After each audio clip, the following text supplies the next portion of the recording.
Yes. Andy changed seats. He's been here the whole time. He left. He went to the restroom. We're going to get started. Okay. Kathy and Bob. We are recording. Thank you. Good evening. It's December 1st, 2025, and this is a regular meeting of the Town Council with one public comment period.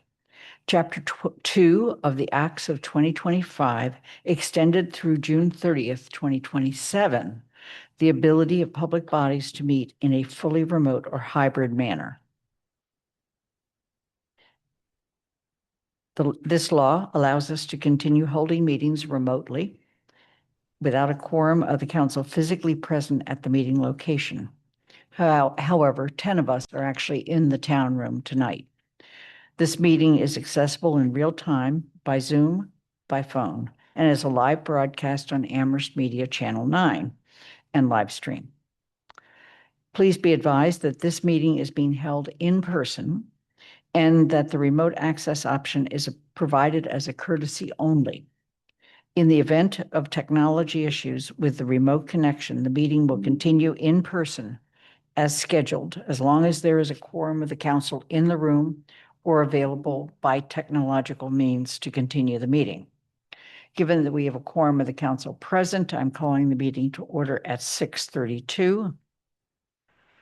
I'll call upon each counselor by the name they have indicated they would like to be addressed. At that time, please unmute your mic, say present, and then mute your mic again. Pat DeAngelis. Present. Anna Devlin Gothier. Present. Counselor Ette. Not yet. Okay. Lynn Griesmer is present. Counselor Haneke. Present. Bob Hegner. Present. Counselor Lord is joining us, but later. Pam Rooney. Here. Counselor Ryan. Present. Kathy Shane. Here. Andy Steinberg. Present. Jennifer Taub. Here. Counselor Walker. Here. Thank you. There's no chat room for this meeting. If counselors have technical issues, please let Athena and me know. To make a comment or ask a question, please click the raised hand button. And please make sure that if you are here for public comment, that you sign up with Athena. Later on, I'll be asking the audience if there's anybody who wants to make public comment, but not yet.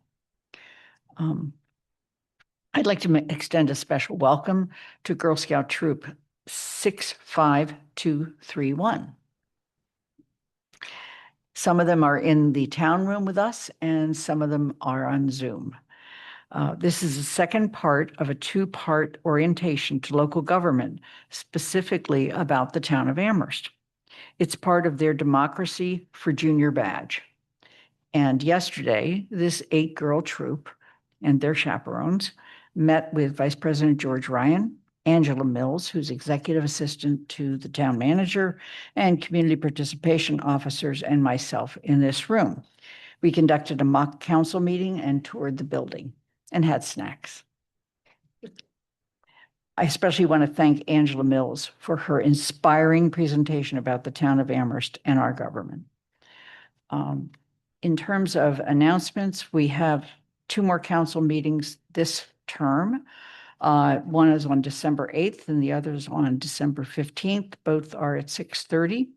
And I want to note that the public hearing on the VFW property has been scheduled for December 8th at 7:00 p.m. We needed to make sure we had sufficient notice for that.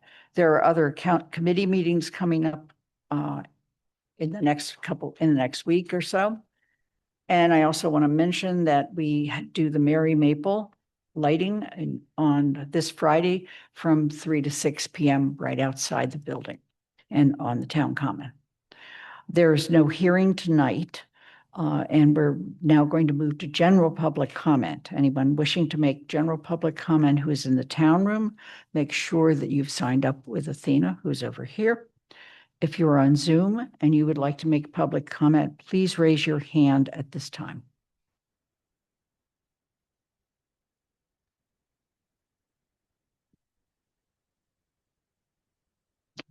Okay.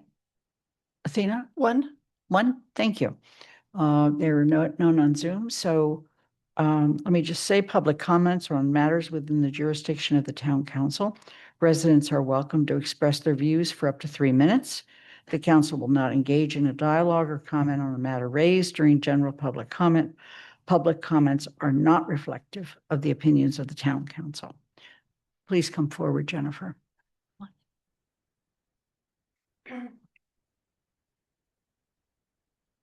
Hi, I'm Jennifer Shao, Chair of the Amherst School Committee. I had requested 10 minutes on your agenda tonight to deliver the school committee's annual report, as I am aware past chairs have done. However, I was told there isn't enough room in your agenda tonight, so you get to listen to me for 3 minutes instead as a public comment. I want to start by acknowledging the significant progress our district has made this year. Amherst is one of only a small number of districts statewide that has returned to pre-COVID MCAS scores in both English language arts and mathematics. While we still have learning gaps, our students and educators have achieved demonstrable academic recovery. This success reflects targeted instructional support, strong family engagement, and the sustained commitment of our educators. It's a major accomplishment and one that deserves recognition. At the same time, it's important that our community understands the challenges ahead, particularly as we prepare for major structural transitions. There's a common misconception that opening the new elementary school and closing 2 existing buildings will produce substantial cost savings. Town officials and members of the public may remember being told this by past superintendents, but it's time to let go of that line of thinking. In reality, the district is moving from 3 schools to 2 only in the most superficial sense. Functionally, we are moving from 3 buildings to 3 buildings: Crocker Farm, the new K-5 school, and the 6th grade program relocating to the middle school building. Each school requires full staffing, administration, and student services. Because our operational needs remain the same, and in some cases are increasing, there will not be meaningful financial savings from these building changes. We will still need to support growing numbers of students with disabilities, bolster social emotional learning, and support a diverse population that requires targeted supports. None of these obligations diminish simply because walls and roofs shift. In addition, the district, along with the town, is feeling the pressure created by inflation. Transportation, utilities, health insurance, and essential services are all more expensive. These rising costs are unavoidable and will require continued partnership between the school committee and the town council to navigate in a way that best serves our students and our school community. Finally, the coming years will demand extensive coordination as we open the new school and transition 6th graders to the middle school building. These changes are designed to strengthen long-term educational quality, but the path there will require clarity, communication, and sustained community support. In closing, I want to emphasize that Amherst elementary schools have made real academic progress, and we are positioned for a strong future. But that future depends on realistic expectations, both about what our schools have achieved and what they will need to maintain high-quality, equitable education for all students. Thank you, and for your time and for your continued partnership on behalf of Amherst's elementary schools. Thank you, Jennifer. And I want to note that the written report is in your packet, along with the written report from the regional schools, which is not a requirement, and also from the library. I noticed that we have a few people from the trustees here, and also from the Oliver, I want to get it right, from the Oliver Smith Will Lector. We are still anticipating reports from the Housing Authority and the Board of License Commissioners. We are going to now, we have no consent agenda and we have no resolutions or proclamations. So we're going to move to the State of the Town address. And Paul Bockelman and I have each prepared a part of that. And you're ready? Who's going to start? Okay.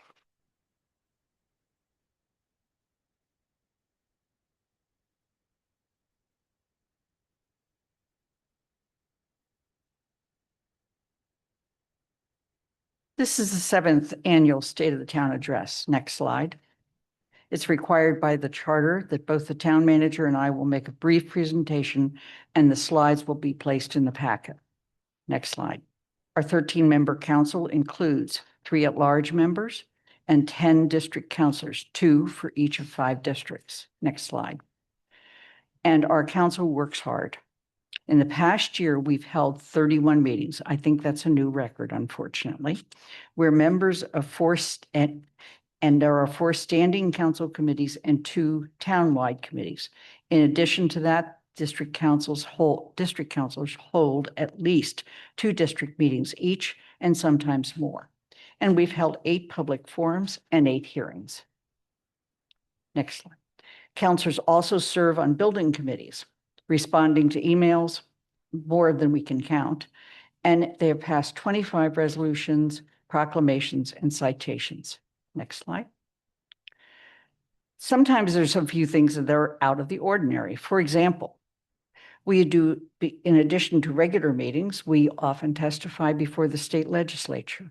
Several councilors have done that, as well as myself this year.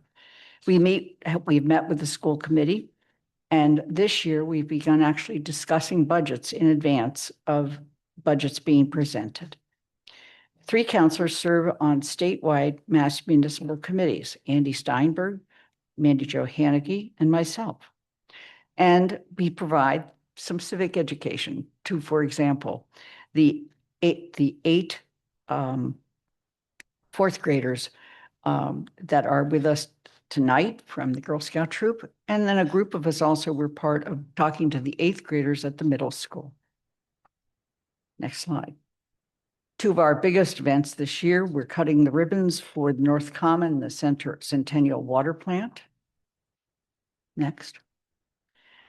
We established 3 policy goals and 3 management goals for the town manager, and we'll complete our evaluation of his performance on those goals before the end of this year.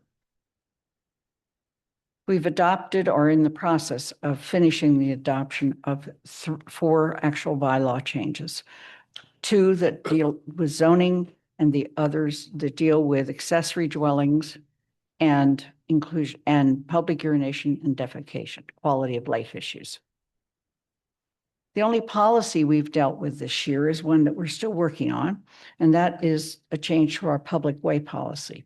And it's related also to the potential adoption of a Transportation and Parking Commission and the appointment of that committee. We'll be dealing with that at our next meeting next Monday.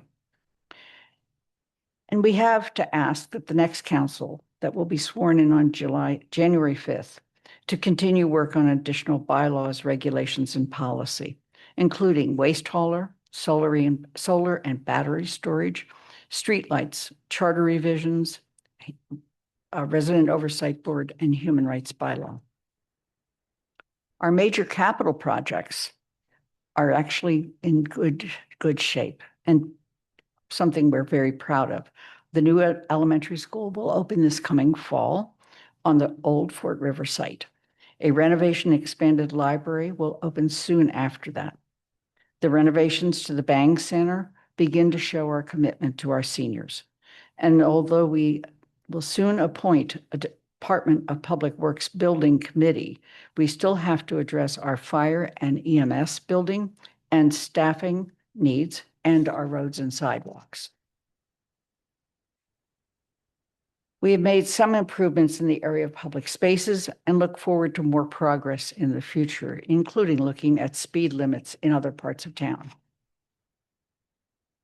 Our commitment to affordable housing remains strong, with our sights set on Belchertown Road East Street School project and the deed restricted homeownership opportunity provided by the Ball Lane development. And we hope to see forward movement on the development of the VFW site to create housing and permanent shelter. All of this takes sound fiscal guidance, and we are, in fact, the fiscal stewards. We look at our financial guidelines to put some specifics about the guidance the council provided last year to ensure the town is financially stable and has ready reserves.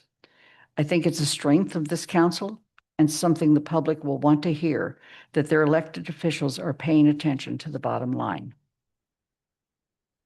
In the area of racial equity and social justice, we've made some progress, but we still face challenges in this area and will continue to look at things like the Resident Oversight Board, the appointment of the Amherst Black Reparations Committee, who will look at the AHRA recommendations, and the Human Rights Bylaw.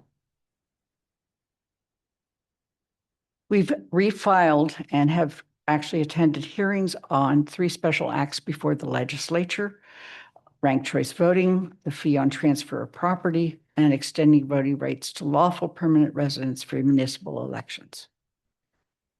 To do those, we worked very closely with Senator Comerford and Representative Mindy Dom. And at the same time, we watch legislation that they are proposing. Some of those specifically relate to an act creating a municipal and public safety building authority, which would help us with DPW and fire EMS building. School formulas, for instance, Chapter 70, and rural school charter schools and special education, pilot legislation, and as I mentioned before, ranked choice voting. Our future holds many challenges, and we look forward to welcoming new counselors on January 5th and saying goodbye to some existing counselors. As we have those, and we want to have those, and we have those we want to thank for their work this year. First of all, the very dedicated counselors, including those who will finish their service this term: Pat DeAngelis, Freka Ete, Bob Hegner, and Andy Steinberg. Our town manager, Paul Bockelman, known across the state as one of the best, and our extraordinarily talented staff. One way that you know your staff is talented is people keep borrowing them or just luring them away somehow. We want to thank Athena O'Keefe for her ongoing work as clerk of the town council. And we want to thank the members of the 44, the number has greatly increased, boards, committees, and commissions that bring their expertise to help solve town issues, and Amherst Media for their support of the town council and finance committee. And lastly, our residents. You're why we are here, and our goal is to continue to help Amherst thrive and remain a town that you want to live in. Thank you. Did I do it, Paul? He had challenged me whether I'd make my 5 minutes or not.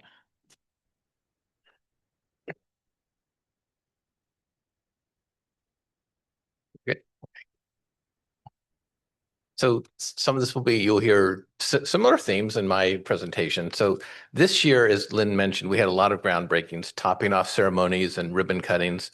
These are the outward manifestations of very real progress after years of planning and difficult decisions.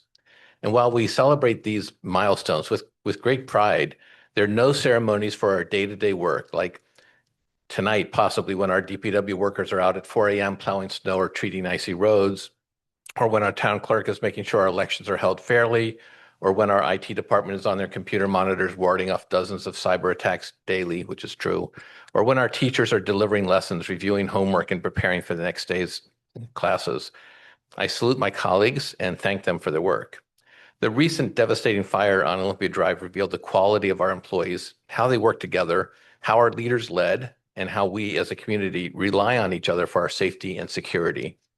It was impressive to see, from the composed professionalism of our dispatchers fielding dozens of calls simultaneously, to the immediate response by our police and fire departments, to the incredible bravery of our firefighters entering the building under hazardous conditions to ensure everyone was out safely. The steady leadership of our fire chief and the assistant chiefs, the communication with our building commissioner and superintendent of public works, making critical decisions with imperfect information, and the ready response by 32 neighboring communities to come to our aid.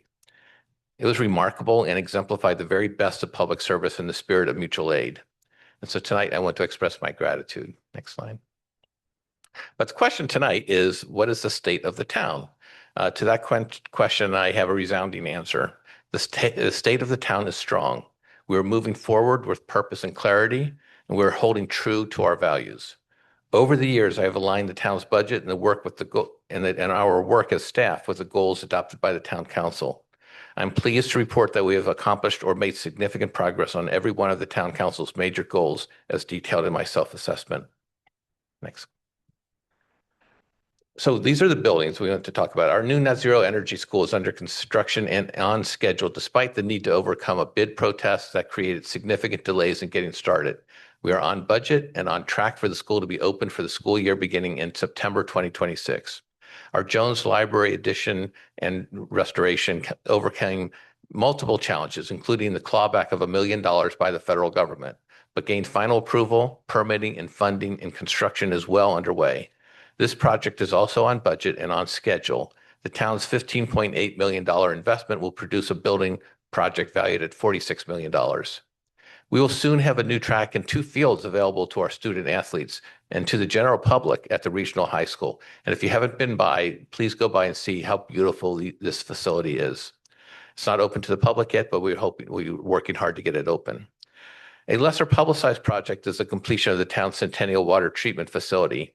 We now have a brand new state-of-the-art facility that delivers clean water to supplement our current reservoirs and wells that protects this water resource for decades to come.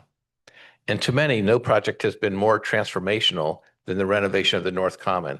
The results of this bold project have exceeded all expectations. This welcome, fully accessible green space is a magnet for gatherings, ceremonies, protests, and impromptu performances. It gives me such pleasure to see families, young people, everyone enjoying the center of town in the ways that we had not seen previously. And I think we all agree that last winter was rough on our roads. They were exploding with potholes and we couldn't fill them fast enough.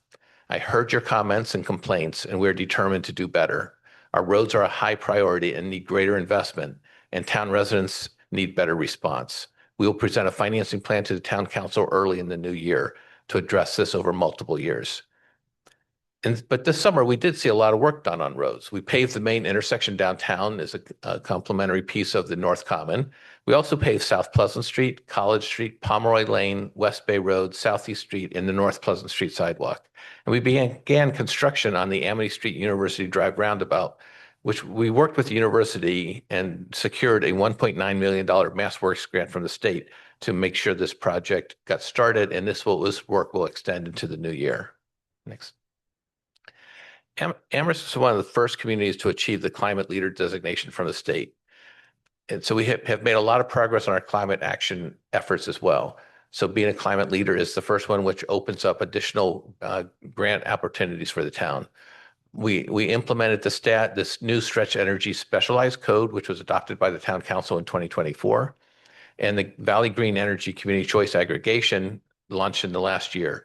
Residents may choose the electricity supplier for its programs participants. More than 60% of Amherst electricity accounts are signed up for which provide choice for residents who want more renewable energy content in their electricity.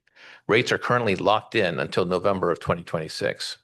And we installed 2 fast charge electric vehicle stations in the North Pleasant Street parking lot, the municipal lot behind CVS. This project was funded with state funding and the town's sustainability capital funds. The facilities department converted its entire fleet to electric vehicles, and the police department expanded its fleet of electric vehicles by adding a full EV vehicle for the parking enforcement division. And the fire department is utilizing anti-idling technology to operate their vehicles without using the main engine when they're parked outside a call. Next slide. The town has never retreated from our commitment to social justice and has never wavered in our support for initiatives to make Amherst a more caring, equitable community. Even in the face of relentless attacks from portions of the federal government. It was just a year ago that I joined the police chief, superintendent of schools, and DEI director, making a clear statement of our intention not to cooperate with ICE in its operations in Amherst. Nevertheless, that threat remains. The town achieved the perfect score of 100 on the Human Rights Campaign 2025 Municipal Equality Index, illustrating the town's support of LGBTQ+ residents and visitors. The town council approved a new charge for the Commission for Persons with Disabilities and is reviewing the creation of a resident oversight board and revisions to the human rights bylaw. The town's DEI department has established clear goals in its strategic plan to ensure that town governance, operations, and community engagement are grounded in fairness, respect, and belonging for all residents. CREST is one of a handful of unarmed response departments that are still operational in the state and the only department that is located in public safety and independent of the police department. We have redoubled our efforts to support young people in Amherst. The DEI, CREST, Recreation, Police, and School departments have been working together to provide added resources. I'm especially proud of the incredible success of Morning Movement and Mentoring program that engages students in grades 7 and 9 with preschool activities. Yes, kids are voluntarily coming to school extra early on Saturdays to take part in sports, weightlifting, and walking to and engage with mentors who provide academic support.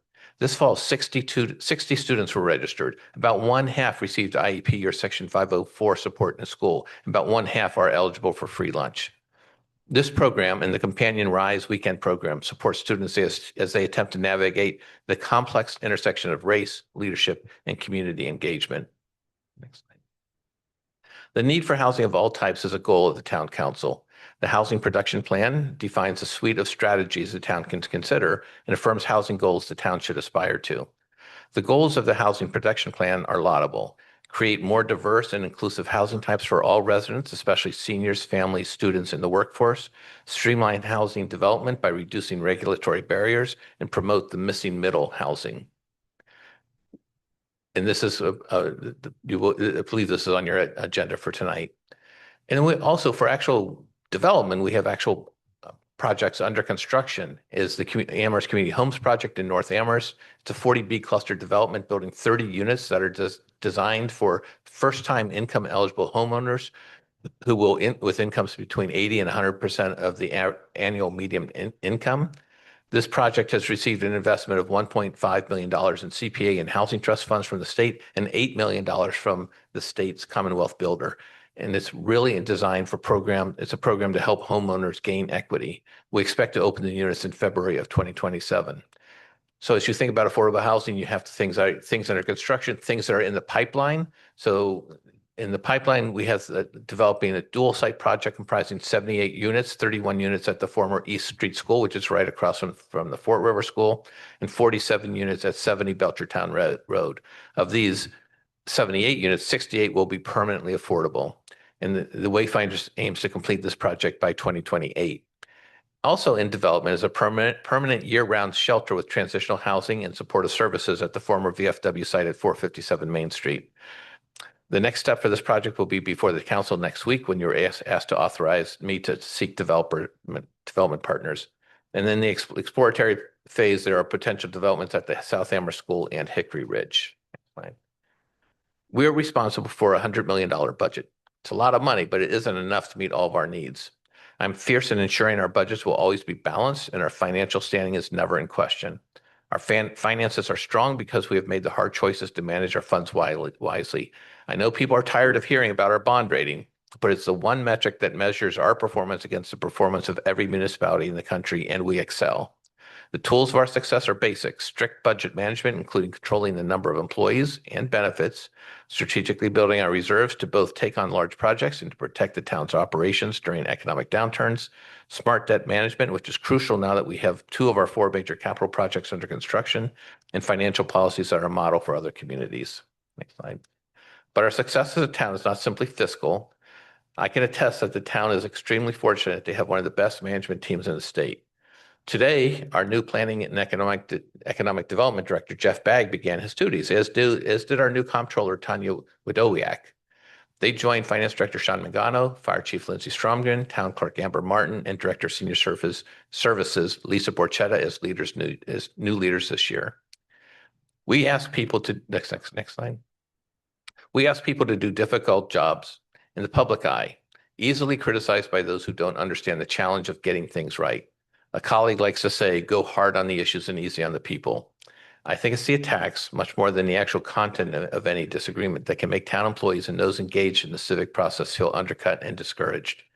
We must all do our part to commit to undertaking this work with an attitude of love and gratitude for one another, even those with whom we disagree.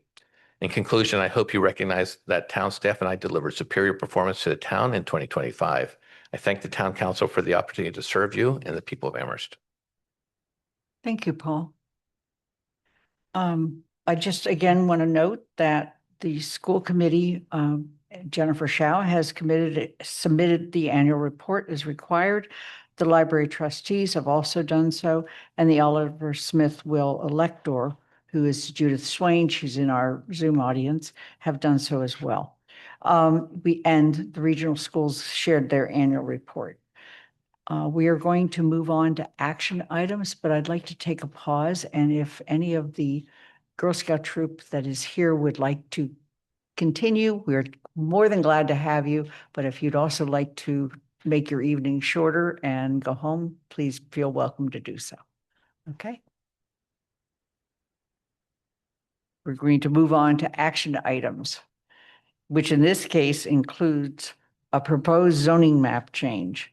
And this was brought to us sometime in November, referred to the planning board and CRC, and is back with us tonight for a first read. There will be no vote. We'll start with Rob Mora, who is the building inspector, and Nate Malloy, I think may also be with you, but I know Rob is. And Rob, before we forget, we want to thank you for your service to the town as the interim planning director. It was very nice of you to step in, and we're looking forward to meeting Jeff Bragg. Great. Thank you. Thank you for that. Rob Moore, Building Commissioner. Athena does have a very brief introduction to this zoning article. If you want to go ahead and bring that up.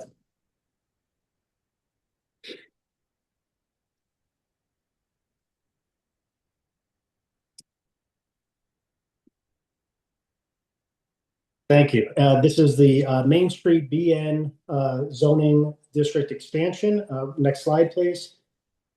This is an expansion of just 3 parcels, changing from the general residence, the RG, to the neighborhood business, the BN zoning district. It is a change to the official zoning map only and does not include any additional language in the bylaw being proposed. Next slide, please.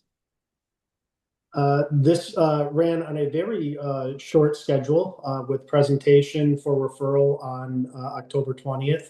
Went immediately to public hearing. The planning board conducted their hearing on November 19th. The next day, the CRC held their public hearing. In both of those hearings, the bylaw proposal was recommended for adoption, following by GOL review. And I just wanted to note that early on in the development of this idea, the town attorney had reviewed this proposal. Next slide, please. So we have 3 affected parcels. This is just west of Dickinson Street. The closest to Dickinson Street shown there, outlined in blue, is 285 Main Street. That is a 6-unit apartment building. That's a very undersized lot. It is a pre-existing non-conforming status for that property. It could not be built that way today. It has a lot of lot coverage, a lot of building coverage for the size of the lot, and was recently rebuilt following a fire and has been updated with all modern systems throughout the building, and the site repaved and in very good condition. The next parcel to the west, the larger parcel in the middle outlined in blue, is 257 Main Street, also known as the Amherst Inn. This is a bed and breakfast. It's an 8-room bed and breakfast. It is existing by a special permit that was issued in 1997. It was issued as an owner-occupied accessory use, permitting 4 to 6 guests. So not rooms, but guests in the bed and breakfast. And one of the major motivators for this change, because it would actually provide an opportunity to change use from an accessory use to a primary use and take advantage of all 8 guest rooms, and also see improvements to the building systems for fire safety with fire alarm and automatic sprinkler systems. The last parcel included in this proposal to the west is outlined in blue, it's number 229 Main Street. It's an existing owner-occupied two-family dwelling. It predates zoning, does not have any special permits connected to it. And none of these parcels actually are, or owners are actually interested in making any physical changes to the property. And all of them are located in the local historic district and subject to review by the commission for any exterior changes. Next slide, please. This is what the zoning map would look like if it were to be adopted. That one parcel of BN that's currently located on the corner of Dickinson and Main, 319 to 321 Main Street. It is a building that houses 3 or 4 commercial businesses, office, and personal services. And this proposal, if adopted, would extend that BN to the west to include those 3 parcels just described.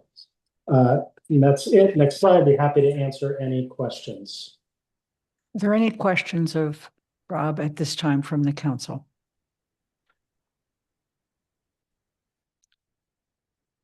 Seeing none, I'm going to then ask for the Community Resource Committee report. Pam Rooney. Thank you. The Community Resource Committee, the CRC, voted to approve this zoning change as recommended or brought to us by the Planning Department. I think if the map that the building commissioner had at the very end of his presentation shows the parcels that are proposed for change in their new zoning category. They are surrounded by the yellow of the general residence district. So it's like a finger of new zoning change surrounded by residents. And I think we had a discussion about this, that although there would be a change to the parcels immediately along the street, all of these parcels retain their residential character and their residential use, and they are very compatible with the proposed zoning change, which is neighborhood business. So again, the CRC voted 4 yes, 1 absent to approve this. Thank you. Thank you. And the next report then is from GOL. Anna? GOL was fascinated by looking at a picture and determining that clear, consistent, and actionable. However, we did do that after looking at the map. We thought that the map was very clear and that this was consistent and actionable. Thank you. It was just an interest. We were like not used to looking at, grammar and Right. all of that. And this was a pretty picture. Let me ask if there's any questions from the council or anything that you feel needs to be further discussed or resolved prior to this coming to you for a vote next week on the 8th.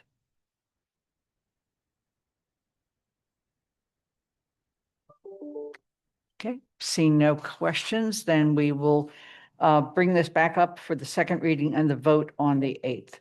We're going to move to the housing production plan. We're joined also now by Greg Rashane, who is our housing coordinator, and Nate as well.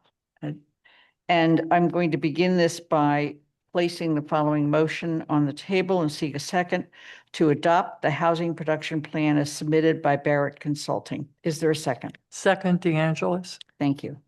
We're going to now proceed with any comments, Greg, at this point, and Nate, and if not, we'll go on to the CRC report.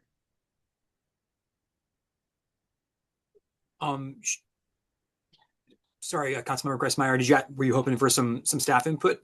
No, anything at all that you need to add at this point? Not beyond what's in the document, but I'm happy to answer questions or highlight a few themes if that would be of use. But I'm also happy to leave it to you and wait till questions or what. Okay. So. Nate, anything at all? No, there's information in the packet, and there's been other information provided online, so I don't have anything to add at this time. Okay. All right. Then Community Resources Committee. Uh, I think Jennifer was actually the person chairing that meeting. So Jennifer, why don't we turn to you? Okay, thank you. Yes, the chair was out of town at the October 23rd meeting. This was scheduled to be on the agenda before, but because we've had a lot on our plate, it got moved to this meeting. So in the packet for this evening, again, is the report of the October 23rd Community Resources Committee. The first two items were the proposed mapping change that was just presented to us, the solar bylaw, which we've reviewed at a prior council meeting. So I think what I'll do is just, if I could, read the couple of paragraphs that I wrote up from the report, because that will give you the best sort of summary of the discussion. We had a long discussion at the CRC meeting, but I tried to sum it up fairly succinctly. So we were joined by planners Nate Malloy and Greg Rashane in discussing the housing production plan. Nate explained that the state requires municipalities to submit a housing production plan as a prerequisite to receiving, quote, safe harbor designation. Through their housing production plans, local municipalities commit to producing a minimum number of affordable units, which the state then certifies has been accomplished. Amherst has already achieved safe harbor designation. In responding to councilor questions during the CRC meeting, Nate explained, if the council adopts the housing production plan for submittal to the state, that doesn't require the town to implement every recommendation contained in the plan. The purpose of the housing production plan is to set forth an affordable housing plan, including Amherst's commitment to produce a specified minimum number of affordable units. The council can use the plan as a framework and guide, but is not required to accept every recommendation and suggested strategy set forth in the plan. The town retained Barrett Consulting to update and draft a housing production plan. Our initial plan had been drafted in 2013. The council can vote to adopt the plan as written or vote not to adopt the plan. Nate explained that while the council can propose amendments, minor or major, to the draft housing production plan, the document is authored by Barrett Consulting Group and not the council. The consultants are unlikely to accept more than minor changes to the report. The report and plan reflects the consultants' effort to incorporate and make recommendations based upon the data they collected and community input solicited through public forums and listening sessions. CRC members had an extensive discussion regarding adoption of the housing production plan as it's submitted to the council. And we discussed it without any proposed council changes or to recommend edits and changes. With 4 councilors present at the October 23rd meeting, 2 councilors expressed support for recommending that the council adopt the housing production plan as written and submitted by the consultants, and 2 councilors favored adoption with suggested amendments to the document as currently drafted. Councilor Shane had prepared and submitted suggested changes that were placed in our packet at the October 23rd meeting.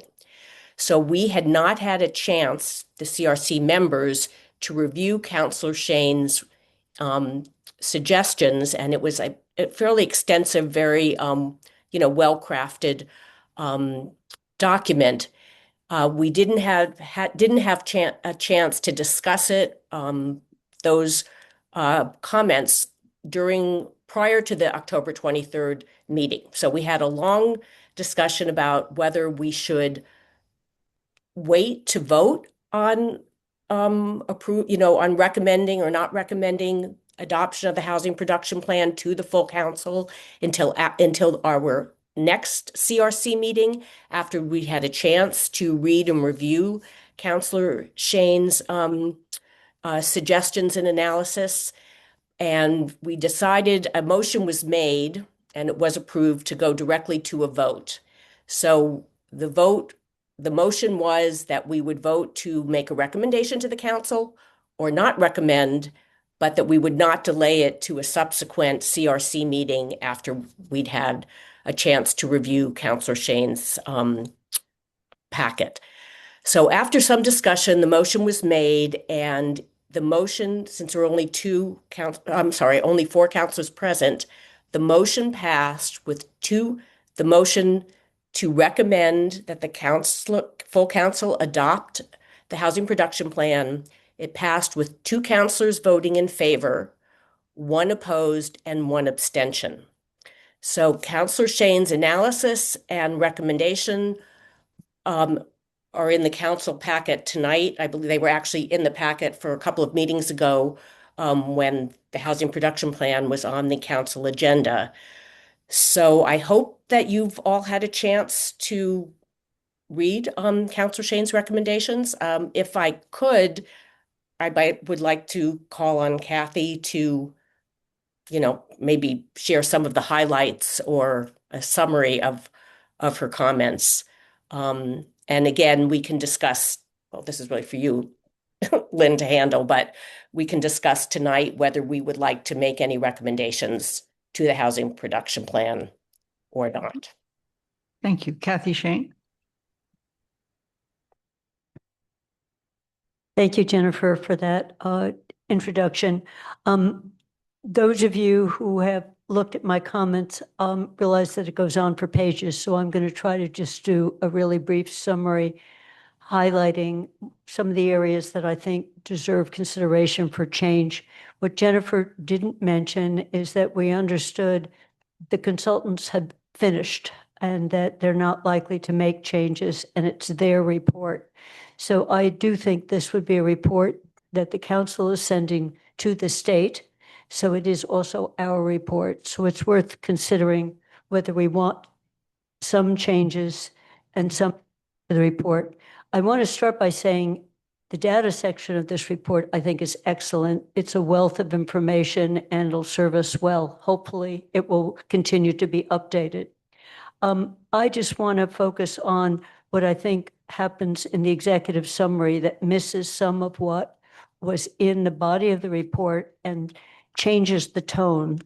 So starting with tone and context, a casual reader of just the executive summary might conclude that Amherst has done little to grow or diversify our housing stock.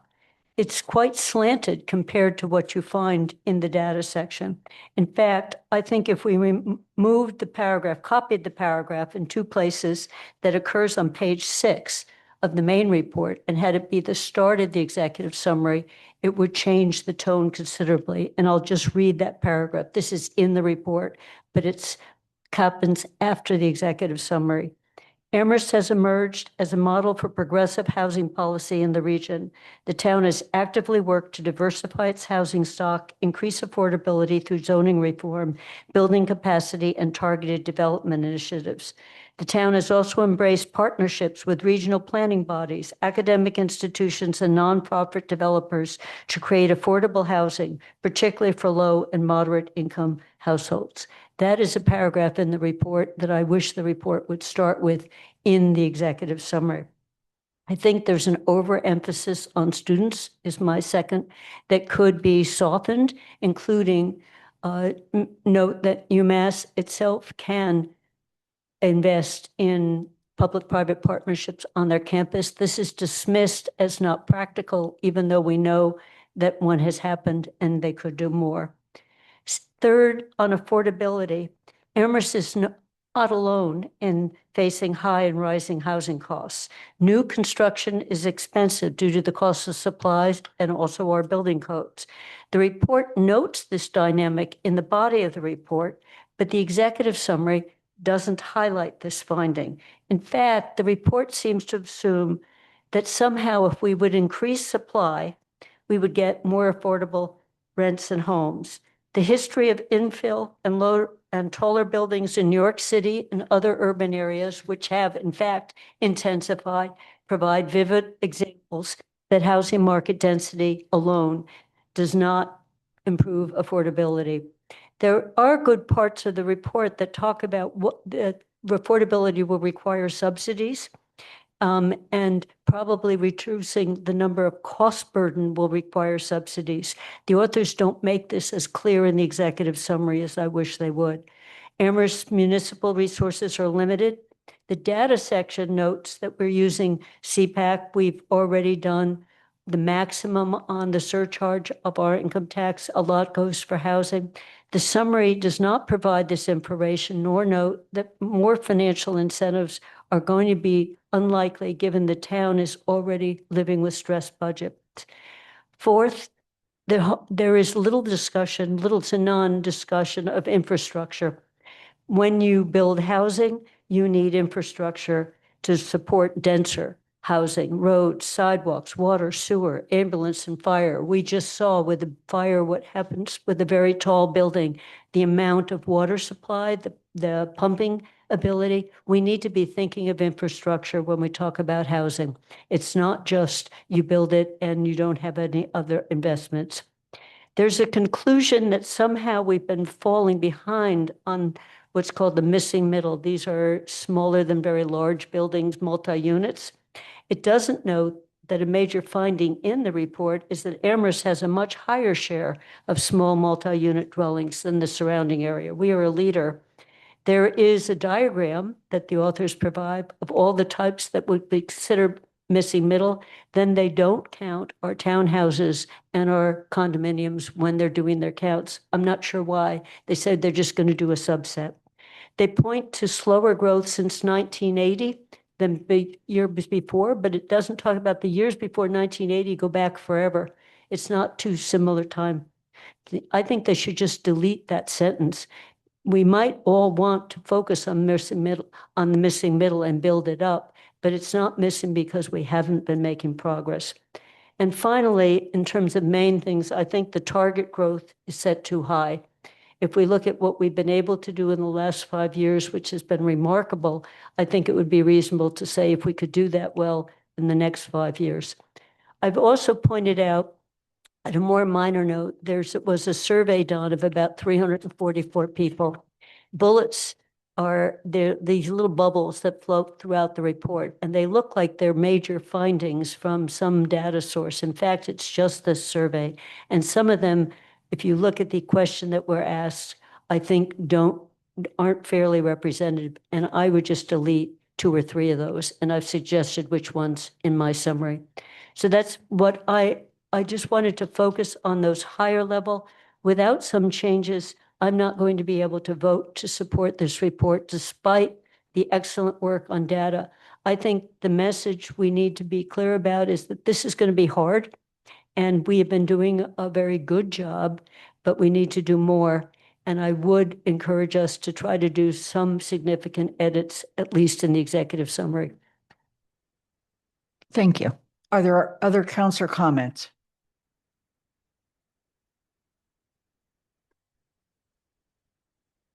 Pat DeAngelis. Okay, Jennifer Taub, you had a comment, please. You can come back to me. Okay, Like Pam Rooney. Thank you. I obviously missed that particular CRC meeting on this topic, but the points that Councillor Shane just made are very much in the same vein that the comments that I sent to the planning department back in May. I think if I could stop and make a motion to include those following changes, or we could agree to essentially write a memo to the planning department to accompany this plan to Boston. That I think we need to acknowledge that the report, although really great in some instances, does make these draw these conclusions that aren't exactly accurate. Bob Hegner. Yeah, I have a comment and a question. The comment is, I worked for a consulting firm for many, many years, over 30 years, and the attitude of our company was that a product was owned by the client, not by us. So I don't understand why we don't own this. We paid for it. It's our report. The question I have is, we need to, in order to have this plan, we need to commit to developing a certain number of affordable housing units. When does this clock start on that? In other words, do we start from the day we supplied the report? Does it start 20 years ago? Does it start 10 years ago? When does this clock start on that? Okay. I'm going to save some questions and we'll come back to Nate and Greg. But meantime, Councilor Haneke.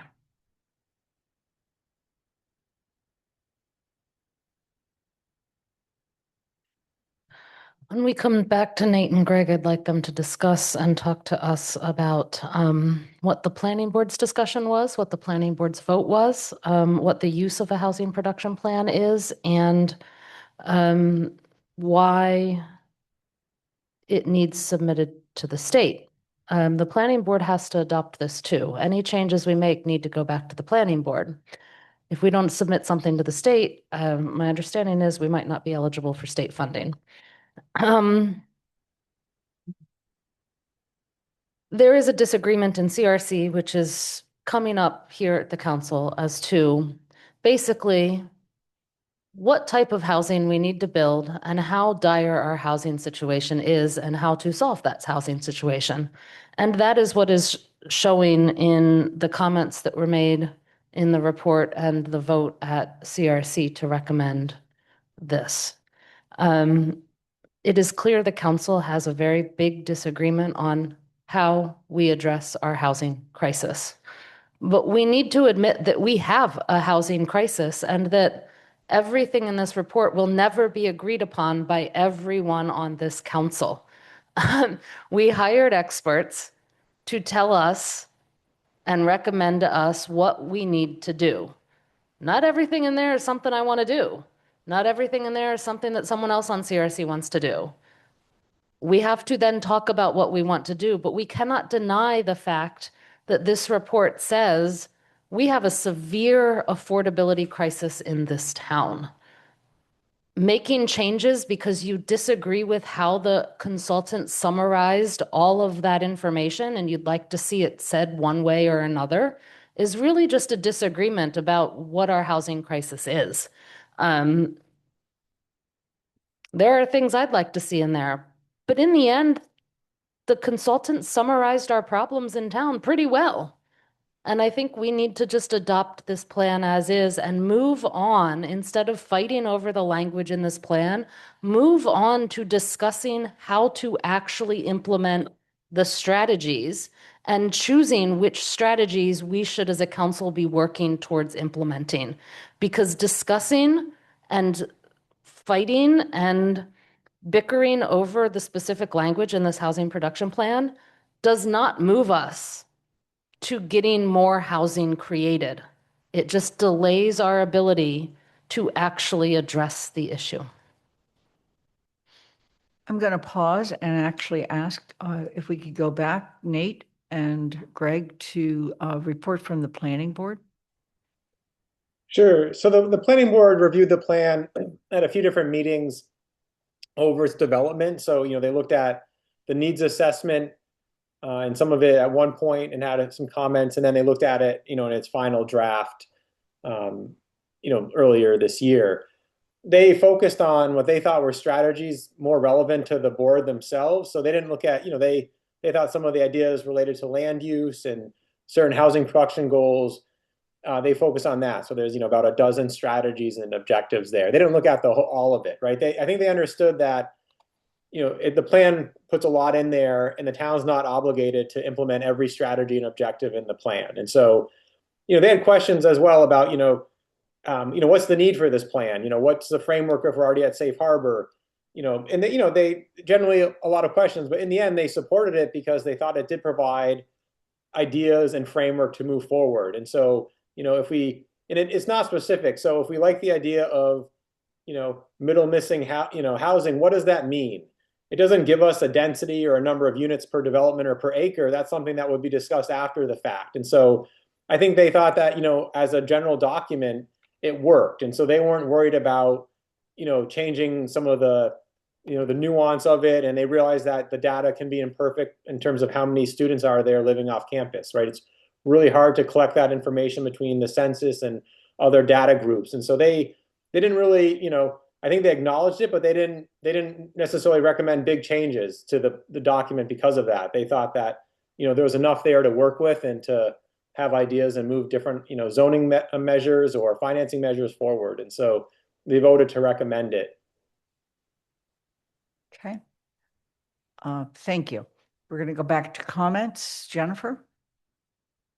Thank you. Yeah, so one of, I realize we don't have to implement all the recommendations in the housing production plan, but they make it comes up many times. They encourage the town to build more student housing. So student housing by definition is not affordable. It's barely affordable to students who share expenses. So I don't understand why that is articulated so many times in the report.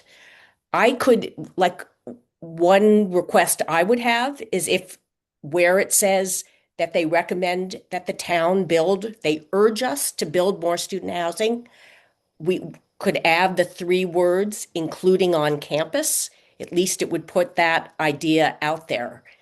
And it's not just about a matter of building more missing middle housing to the extent that that's housing with 2 to 4 to 6 to 8 units, because as Kathy has said, we have built a lot of that size housing at that scale, but unless it's public money, unless it's built to be affordable housing, that housing is always priced for students. So that's also, we can say, we need to build more, quote, missing middle housing, but that doesn't mean it's going to be affordable to families, our workforce, to seniors. I always think of this sunset fearing townhouses, which fit that missing middle definition. It is priced for students, and that's who is living there.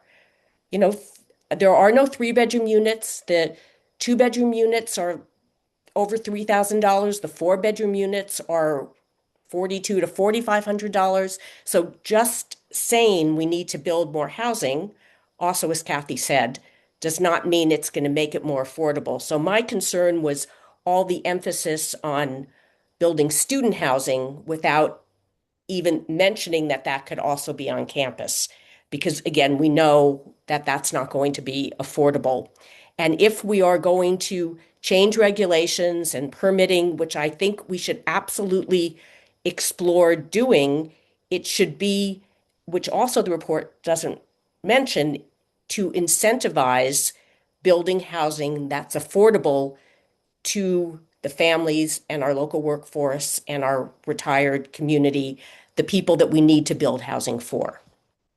So that was my concern about the report. But if we could, again, add the words where they recommend student housing be built, additional student housing, if we could add the words including on campus, that would be helpful for me. And I was very interested to hear what Bob said, that the consultant does the report, but then it belongs to the client.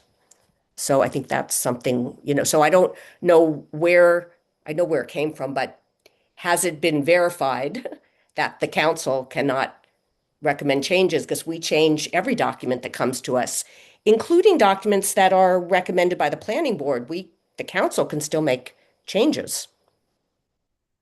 That's my. Thank you. Pat DeAngelis. Thank you. There's a simple question that a friend shared with me over coffee at Cushman Market. Does the housing production plan meet the state requirements that will allow the town to be eligible for grants? The answer to that question is yes. The planning department supports it. The planning board supports it. What I hear in here is personal opinions, about what I like and what I don't like, what I want emphasized and what I don't want emphasized. Those are the things that come out in the nitty-gritty when things are designed and permitted, etc. It is not our job to take one counselor's ego. And I say that because one of the weaknesses of me as a counselor is when I've let my ego respond for me. We need to get our ego out of this report and get down to the fact that it's a very simple report. We do not have to implement any of it, although there's some excellent ideas in there, and we can fight and disagree about what those good ideas are. We have a master plan that was brought up in CRC. We don't follow the master plan. It was created after hours and hours of public input, as this report was, but we don't follow the master plan. Mandy and I, for several years, were working on zoning changes that were supported by the master plan. Didn't get through planning board, didn't get through the council. We have to stop wasting time and make this a relatively efficient process.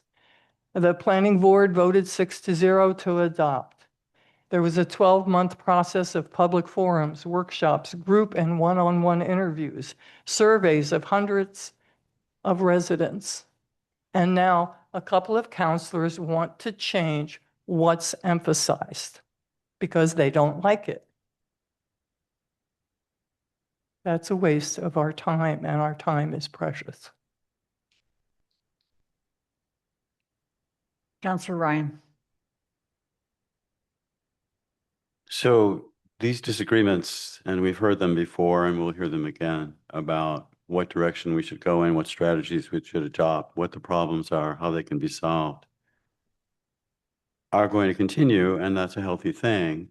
They're not going to be resolved by a housing production plan.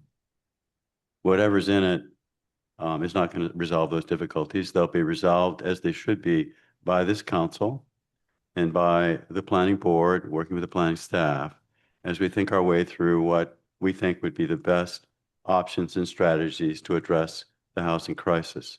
I do assume that everyone in this room believes there is a housing crisis, believes there is an affordability crisis. Where we disagree is about what would be the best strategies.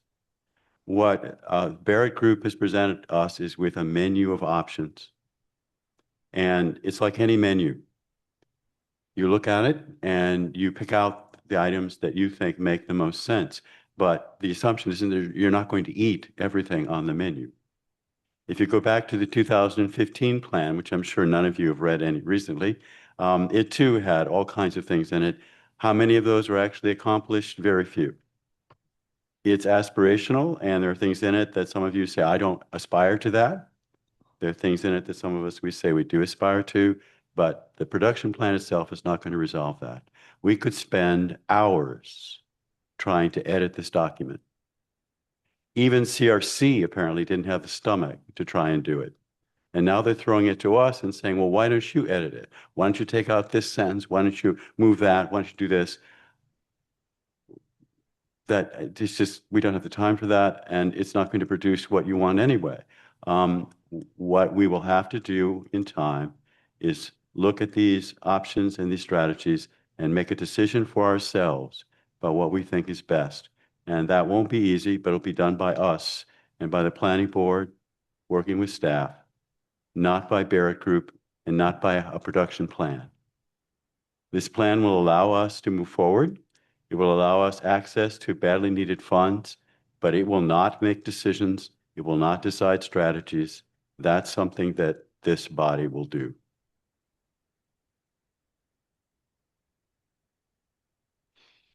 Pam Rooney. I'd like to make a motion. I'd like to make a motion that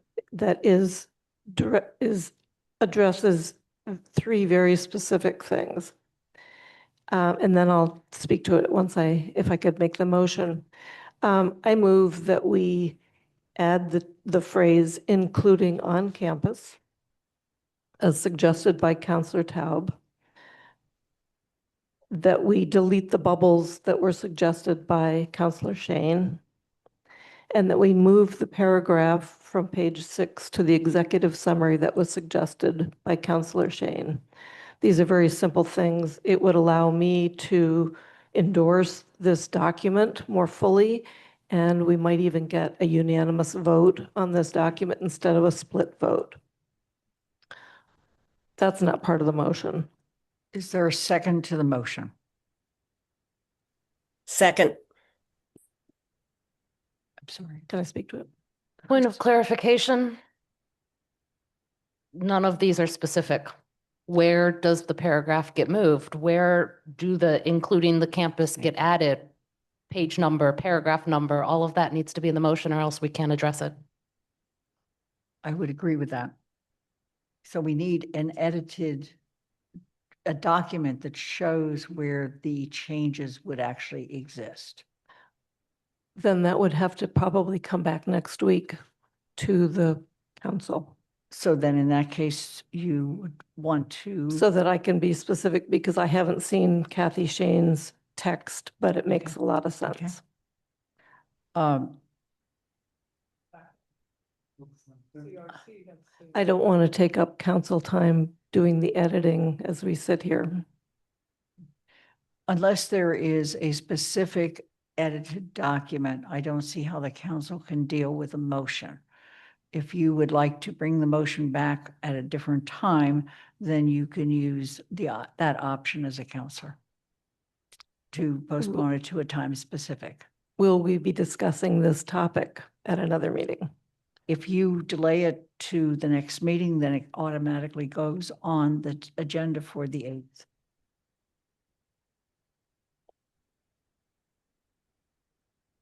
So do I just drop this motion and move this to a second meeting? It's Athena, please. My suggestion would be that you rule the motion out of order since it's not detailed enough to be a viable motion. And then Councilor Rooney can continue on with a different motion. I'm going to rule the motion out of order and then go ahead and make your next motion. Okay, I move that we table this discussion and this topic until December 8th.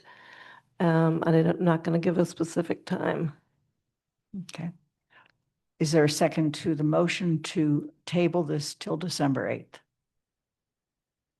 A second. Okay. Can I have as a point of clarification, if you may, can we do this without a specific time? Would it make sense to set a time so it gets actually dealt with? Speak into the mic, Mr.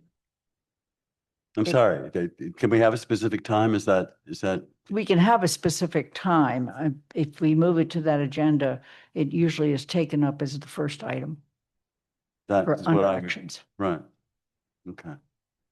Okay. So the motion's been made and seconded to postpone this discussion to December 8th.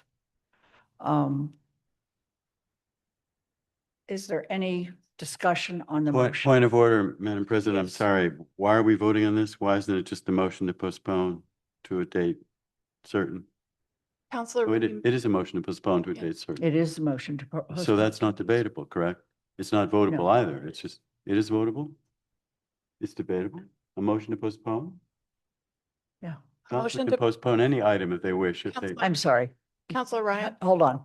a motion to postpone is debatable and it is a motion that would be voted on. If a councilor were to use their charter right to postpone, right to postpone. that's a different mechanism. Okay. So the motion is to postpone to December 8th. That is not using the charter right to postpone, okay? So I'm actually going to lower my hand since the debate at this point is on the motion to postpone. Pam Rooney, did you want to speak to your motion? I think I should take the other option, which is to use my executive right to postpone it to the next meeting. So are you withdrawing your first motion? Yeah. Doesn't it void null that. and void it because Right. she made her? Yeah. Okay, I guess the question is, would it? Because there is literally a motion to postpone on the table that Right. if she uses her right to postpone, she's writing to postpone that motion on the table, which is the motion to postpone. Because it wasn't caught on all camera, right. rolling my eyes. Athena, You're withdrawing your motion to postpone and you're instead invoking your charter right to postpone. Is that correct? So moved. okay. Okay, that motion is not debatable. Okay, and ends the discussion for this evening. Okay.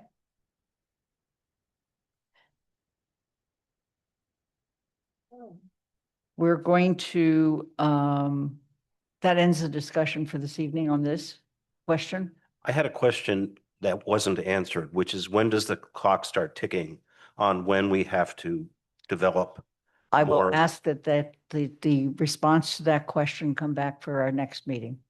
Okay? No, we don't want to discuss. Pam, if you have your hand up, you should take your hand down. Okay. We are, let's see, we're going to go ahead. Okay.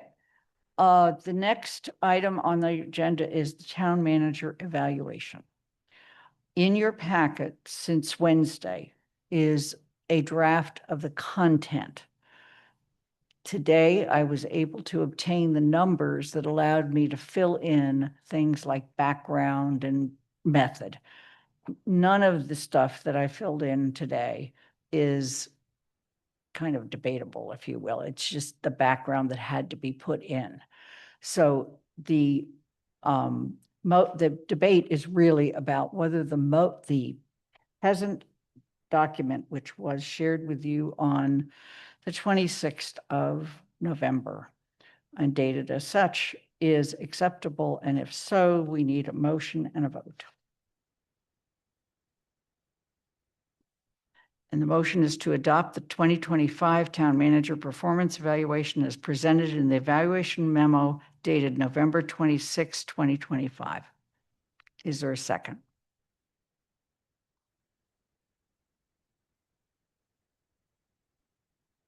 Motion dies for lack of a second. I second. Okay. Are there questions, comments, changes, etc.? Councilor Haneke.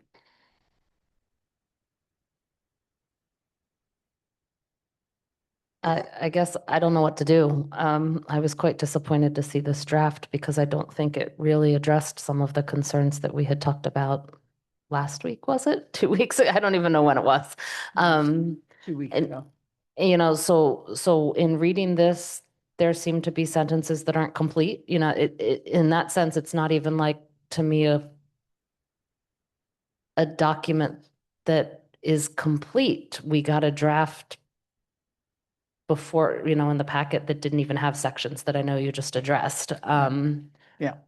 And expected us to read that wasn't even full. And then we get midday today, that draft. But, things like in the summary evaluation statement only talks about strengths and areas for improvements. And the only area for improvement in the summary that's listed is communication.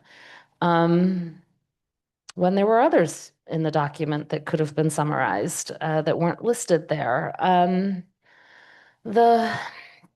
The analysis, while slightly modified, is still not actually accurate, particularly with section A regarding the unfinished or not started section, because it's missing two things.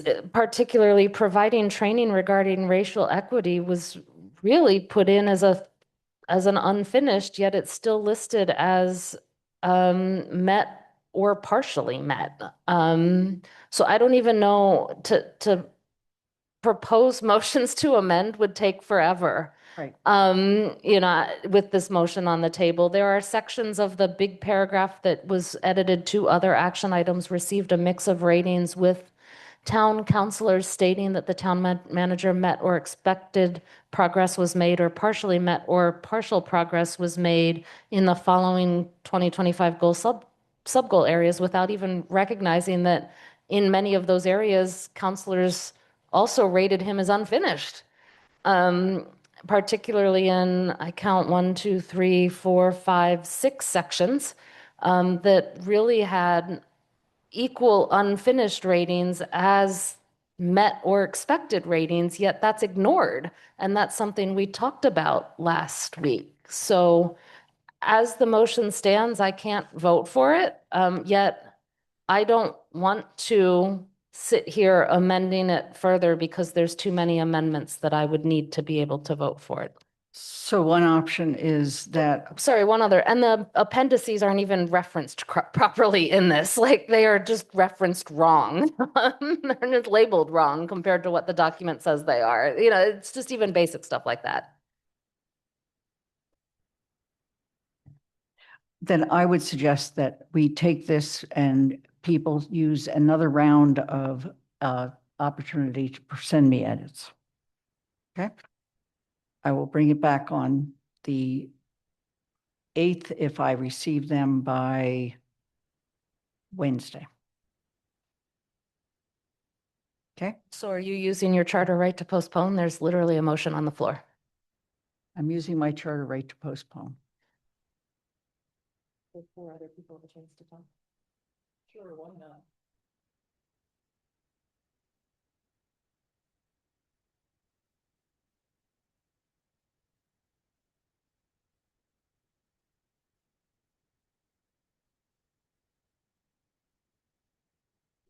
Okay?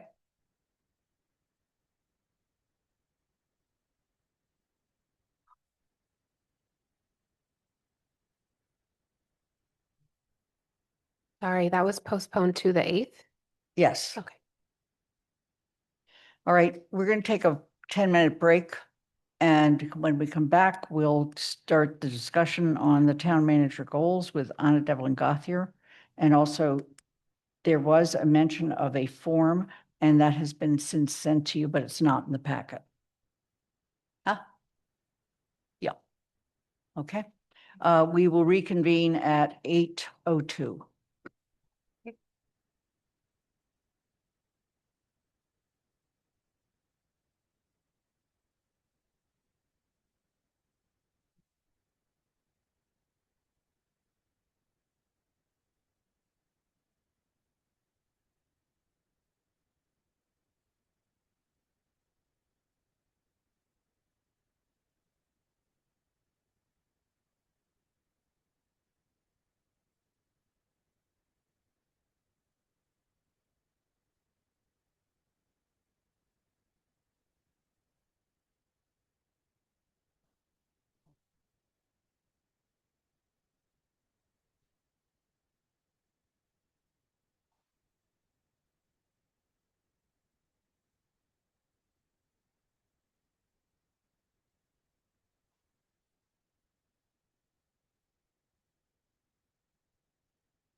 We still have 2 minutes.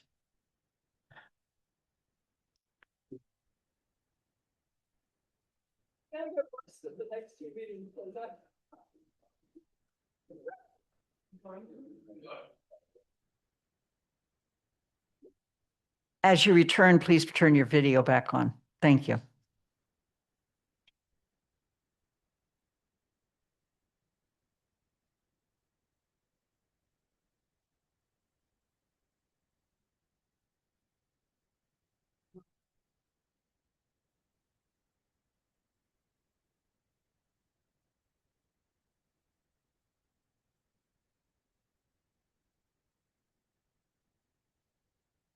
And you need to turn your video back on. What? I'm fine.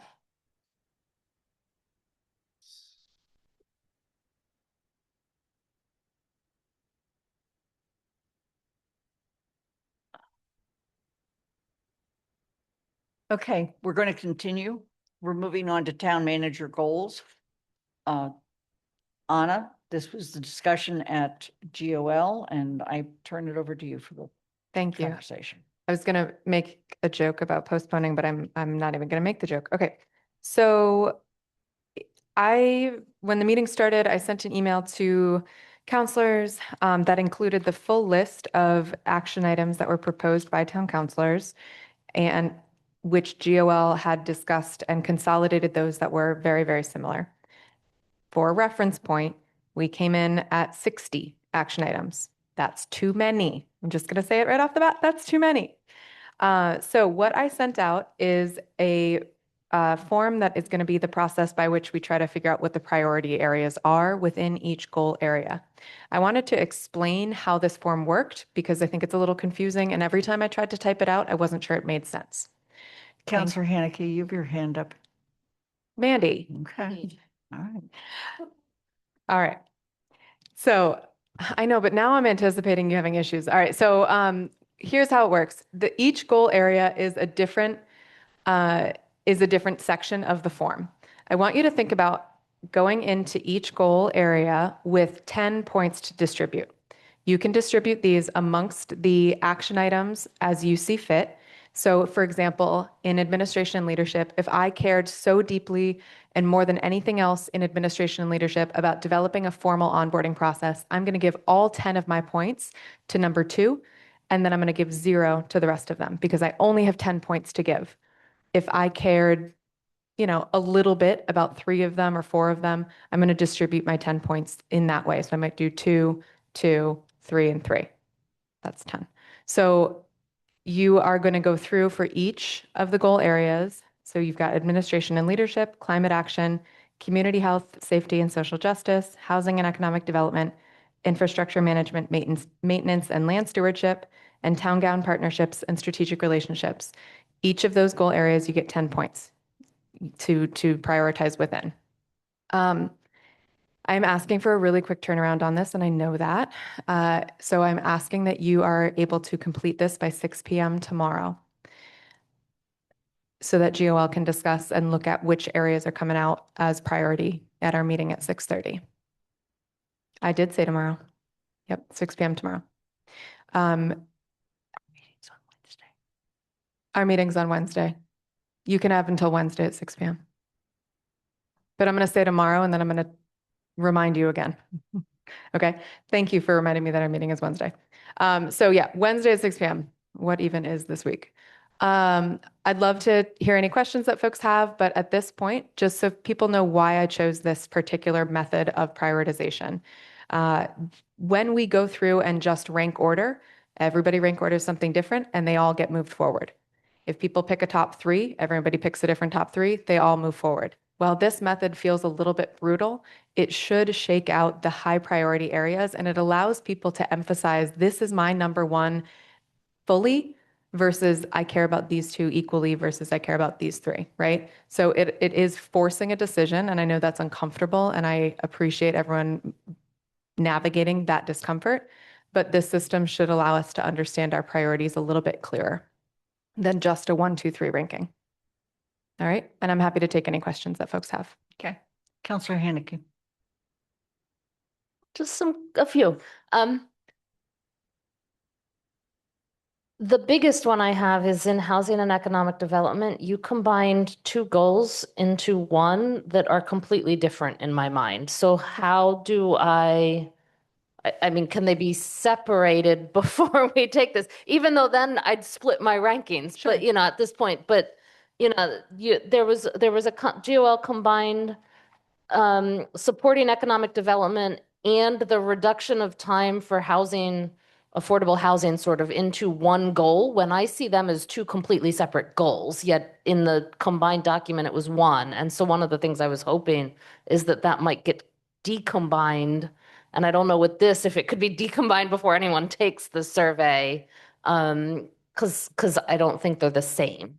Yeah, so I'm happy to untangle the two of them. For the reference of the council, the three that we sort of combined into one. The first one read, proposed revisions to zoning bylaws and regulations that shorten the time and lower the costs of permitting new housing construction that will be designed and priced for members of the local workforce, families, and seniors. The second read, proposed revision to the zoning bylaws that would reduce the cost of developing, permitting, and building housing on parcels in Amherst to increase missing middle housing development potential. And the third read, proposed revisions to zoning bylaws to increase and support economic development throughout the town. I don't mind splitting those out. I think if that clarifies, if GOL misunderstood, I'm happy to split those out, and folks can choose. The request is to split out the economic development one from the other two. The combining of the other two is fine, but economic development, that I think, should be split out. Yep.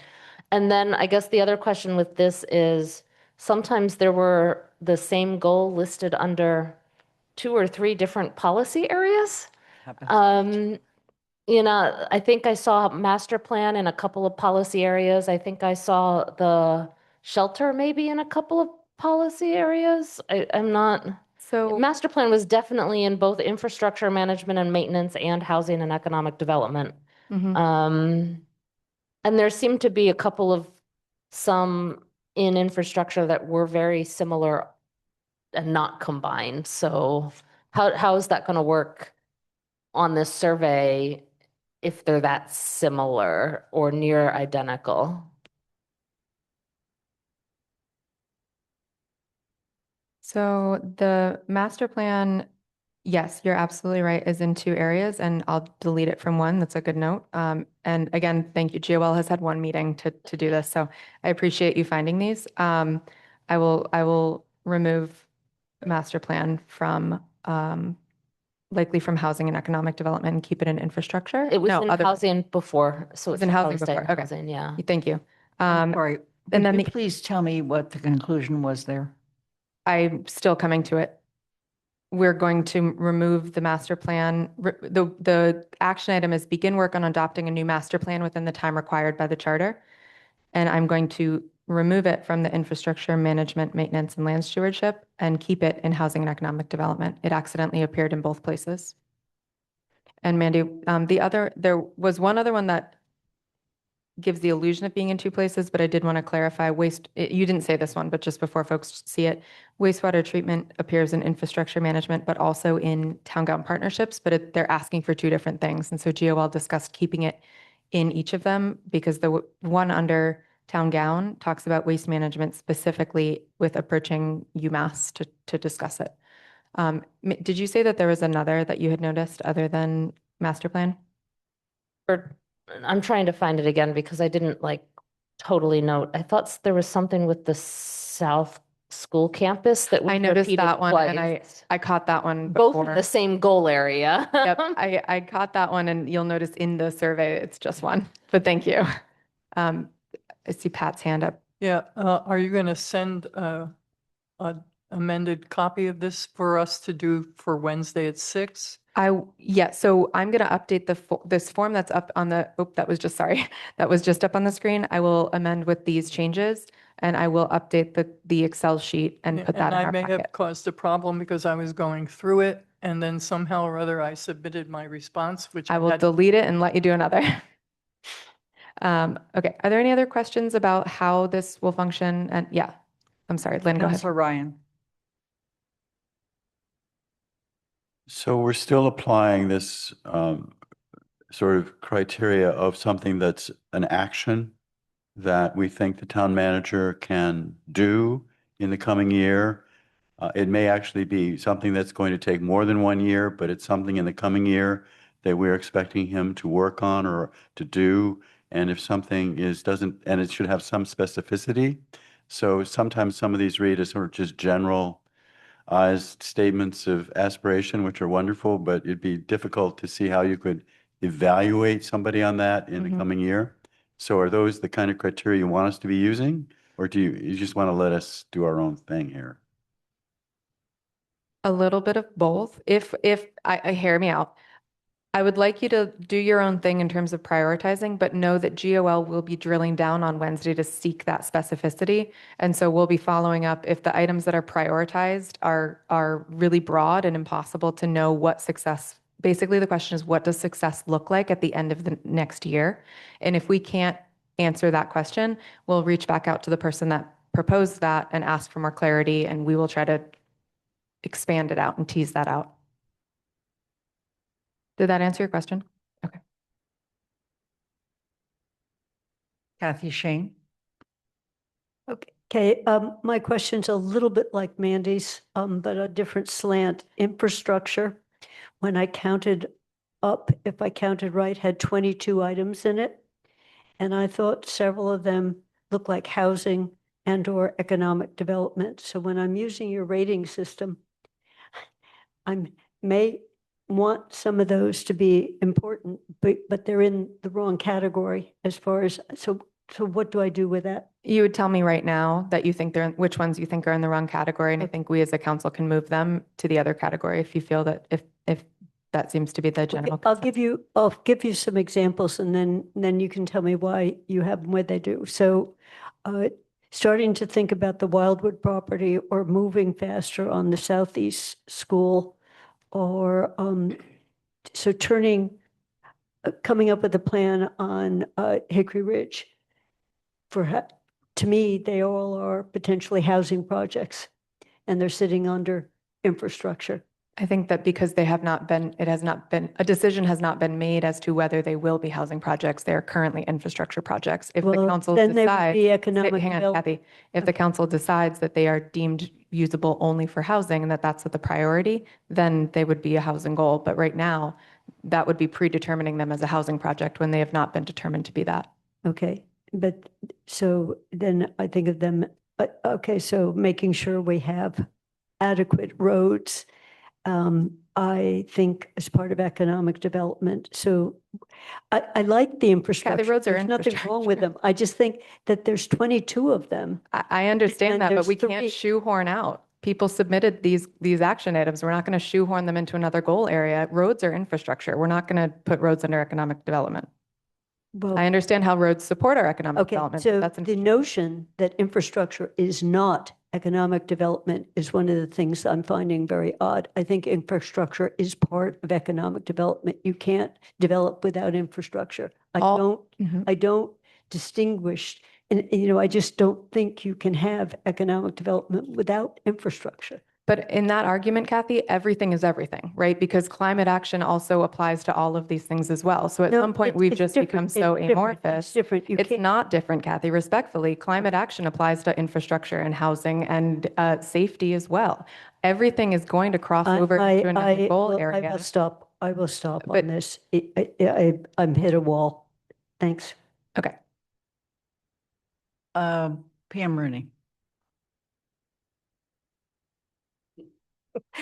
Question, what format is most usable for you and GOL to get our answers? It was sent as a Microsoft form. So you'll click through and it like gives Athena, could you put it up on would you mind? So the form is, looks like this. Each action item will have a number under it. And so you just click the number of points that you're allotting to each item, including it might be 0 up to 10. Does that make sense? And per section, so per page. Yep.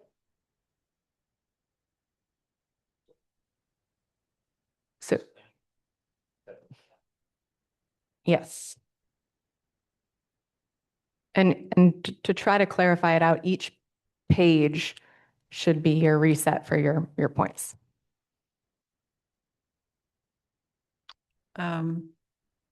Counselor Ryan.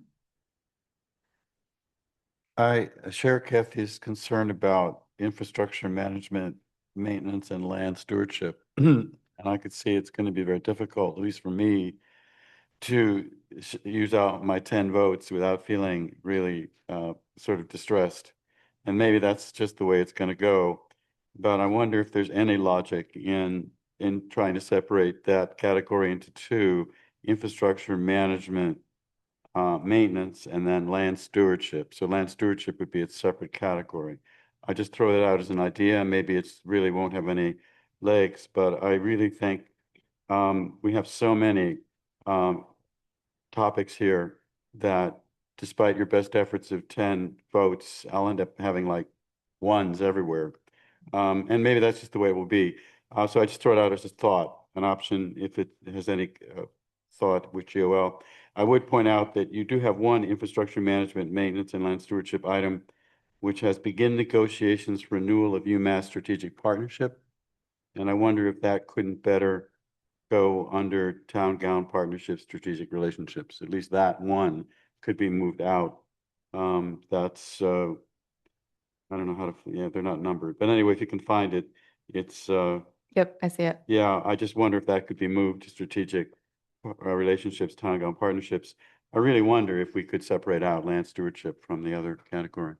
So I think the blunt answer to what you're saying is that's going to be how it is, because when we create new goal areas, it's an excuse for us to just add more action items. And at the end of the day, we're trying to reduce the number of action items that we are giving to Paul because we are simply giving him an untenable amount. We gave him 37 action items.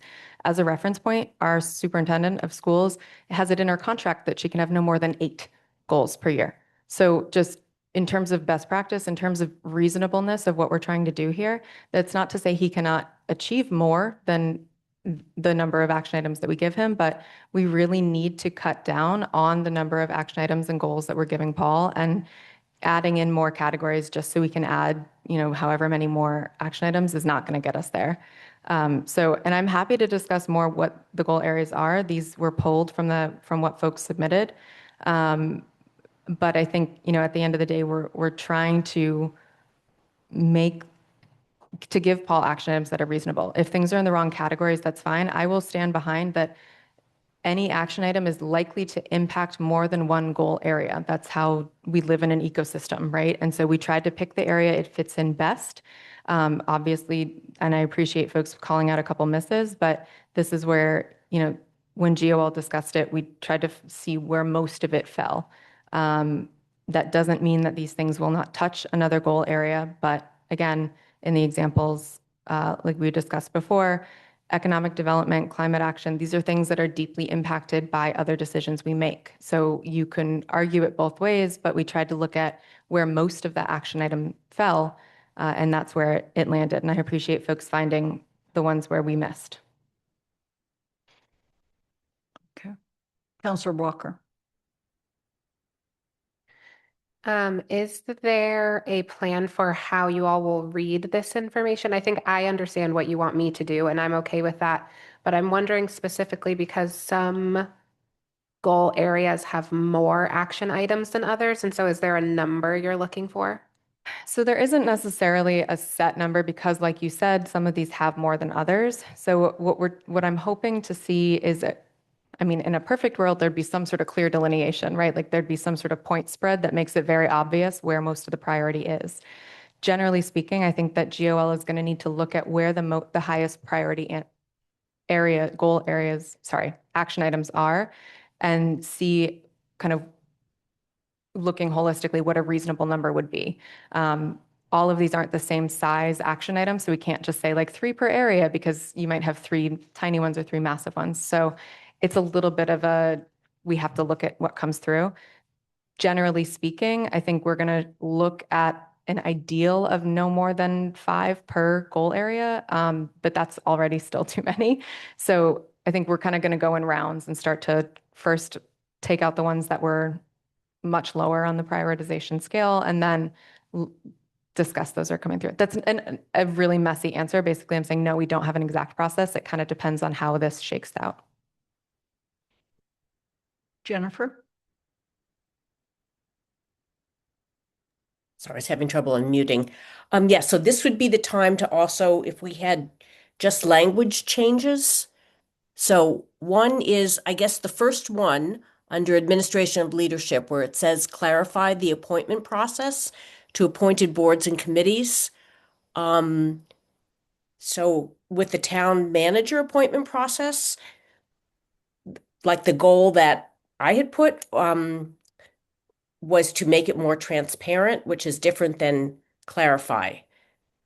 Now, I don't know if that has to come through the Charter Review Committee as a request, but could that be or the word added, clarify and increase the transparency?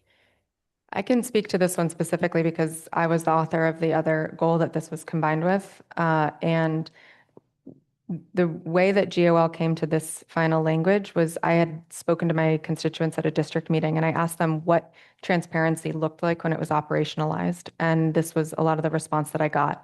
Generally speaking, I think that transparency is not a verb. And so we need to figure out what it actually looks like to make something transparent. So I would encourage you, if this is not feeling like it would gain transparency in the process by clarifying the procedure and communicating with applicants, I'd love to hear more specifics about what transparency looks like, because I think it looks like different things to so many people. And GOL did have a lot of discussion about that specific word. But I'm uncomfortable, and I can put it in there if that's what the council wants, but I'm uncomfortable with just saying, make it more transparent, because that means a lot of different things to a lot of different people. So I'd love to hear kind of what transparency looks like in practice as it applies to this process, and that would be helpful in terms of language shifts. So to me, it would be I guess if we have to have the applicant's permission for it to be public, who's applied for a board or committee and who's been interviewed and then who's been selected. To me, that would go a long way towards achieving transparency, not just seeing the name of who's been selected, but knowing who applied. So I don't know if we want to discuss that now, but I had another point I wanted to raise with the goals is some of the goals aren't necessarily making something more. It's not a goal that is time consuming. For example, it said town manager to include 2 counselors in all meetings with UMass and Amherst College. Counselors to be nominated by council each term. That doesn't increase the workload for the town manager. So how do we? Yes, but if it's critical and important to you, even though it doesn't add that amount of time, I would still mark it as your higher rating. I think that's part of GOL's discussion and kind of what I was getting at when I was talking to Councillor Walker of how many items we include. We are going to look at the anticipated time each one will take. So we'll trying to be reasonable in the amount that we give. If that one gets a high priority, it could be included, and that category might have more action items than another. Okay, because that would just be part of negotiating the strategic partnership agreements. But, again, does not make it more burdensome or time consuming.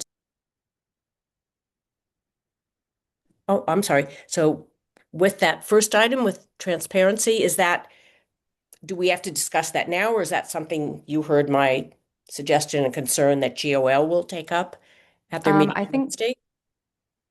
I'm trying to figure out whether that's something that should go back to GLO or whether we should look at changing language of a proposed action item. I guess the reason why I'm trying to sit with it, Jennifer, is because I proposed the other language and I'm uncomfortable with that suggestion. And so I'm trying to figure out how to combine those. So can I try and work on it and get it to you before the meeting? Yeah, no, I mean, I think I understand where you're going. Yeah, absolutely. Yes. But you're saying it would be a separate, or would it? No. I could just try and work it into what you have there. Because to me, that my concern wasn't that the process wasn't clear. Okay. But can I suggest, Anna, that in this case, you might want to leave this one and then add in another one that's more of around the kind of goal that Jennifer's getting at, and people can then rate them. Okay. Yeah. So it's not clarifying the appointment process. Jennifer, so I'm going to add an action item that says change the appointment process to include listing names of applicants, because that is a separate thing, right? Yeah, I'll just shoot you some wording tomorrow and you can decide what to do with it, if that's okay. I'm going to try to get it as soon as possible because I want it to be in the survey that goes I'll out. do it first thing in the morning. I mean, I'll do it tonight and Okay. send it to you. Okay, thanks. Kathy, you have your hand up. Question, South School campus, are those the same? It's a good question. I think I they did not are. write those, but I think believe they are, so then it's a duplicate. And to your point on, we haven't decided if there's housing, we just had a whole meeting showing us 3 scenarios, all of which were housing. So I'll just repeat I think belongs under housing. I hear you. But anyway, I think it is just one location. I noticed that right before the meeting. They're combined in the survey. Okay. Thank you. Councilor Haneke. So I guess I'd like a little more clarification on, is this the language that GOL will present to us when they present the final goals after their meeting on Wednesday? Or is GOL going to actually modify potentially some of this language? I'm unsure after your discussion with Jennifer, because I look at this and some of them are just not final wording. It's got, even the one I proposed at one point just has a A, like, so are these just concepts almost that we can expect that even if we vote for it, even if the language isn't the greatest or great, that it will potentially be modified? Yeah, it will potentially be modified think of it as a clarity, consistency, actionability modification, right? Like when we modify, it's to get it into the format of adoption. It's not to change the meaning. And if we accidentally change the meaning, I know that folks will tell me. But you can expect that GOL will, when we bring it back to the council, have it in a form that's all consistent and all actionable. So slight formatting and language changes, but not meaning changes is the idea. Does that answer your question? Okay. I want to mention something that I think people need to keep in mind as they look at this. The language in the town manager's contract states the following: annually, the council and the town manager shall define and generally prioritize in writing the goals and objectives which they determine necessary for the proper operation of the town and the attainment of the council's policy objectives. The goals and performance objectives shall be such as are reasonably attainable between the date they're set and the end of the fiscal year. And in our case, we use the calendar years, and within the annual operating and capital budgets and appropriations approved by the council and the events that have occurred during the year. And I read that because it also then plays directly into the financial guidelines, which we're going to be dealing with later. Okay. Reasonable, attainable, within the time set and the end of the year, and related to the budget. Okay. Are there any other questions or comments? But just briefly, I'm going to have all the edits that we discussed today done by midnight tonight. So folks can do this any point after that. Okay. 2 a.m., go for it. Thank you. The town calendar did not get added until late this afternoon or early this evening. If people would prefer, we can wait. I do want to point out that I've, in looking at this calendar, I'm trying to find my copy, which I know I have someplace.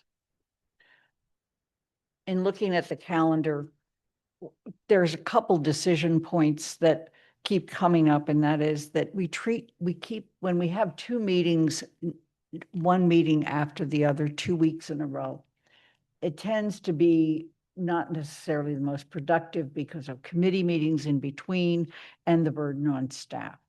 So one of the things that I pointed out on the January 5th, we have a meeting, that's the swearing in, on January 12th or 26th. Last year, when the council was the same group, we met on the following Monday, and we actually had business we needed to work on. On the other hand, if we wait till the 26th, by then a committee should have been appointed. They actually could meet for the first time because the president appoints councils committees, but maybe not. So I just wanted to point that out. And then if we had a meeting on the 26th, the question is, even though the charter suggests that we should always have meetings on the first and the third Mondays, do we want to, in fact, consider separating it to the 9th? And the same thing happens when we get to July. The question is whether we hold 2 meetings or just one. Councillor Haneke, I know you had a lot of input to this calendar, including another suggestion that you made, which was to propose a 2-year calendar, which I actually liked the idea, but didn't put out. Yeah, I wonder why we do them 1 year at a time when we're a 2-year term, number one.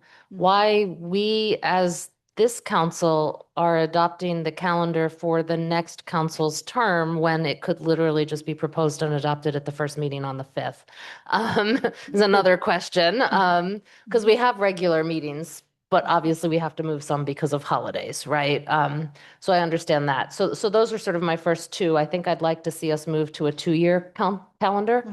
And logically, it could be adopted the very first meeting of the new council. I don't mind us going through it to make it easy for them to adopt, so that we discuss it. But I think they should adopt the calendar. It's their calendar. It's not ours.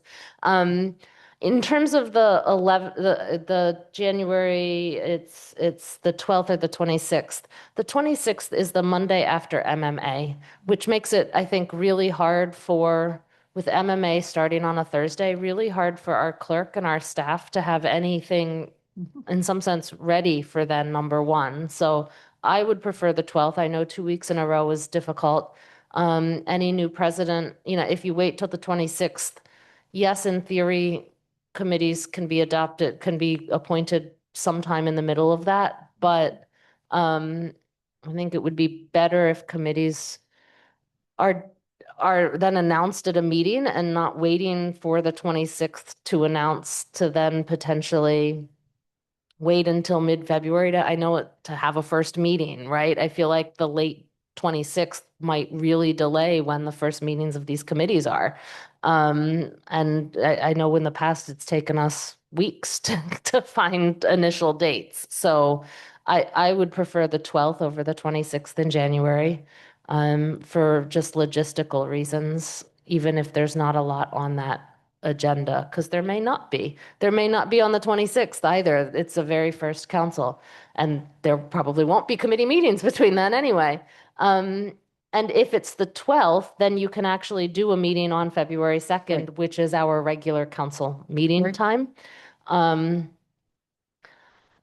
July 20th would be the regular council meeting time if we go to your options in July, I think. And I think you put options in July. Yeah, the 6th.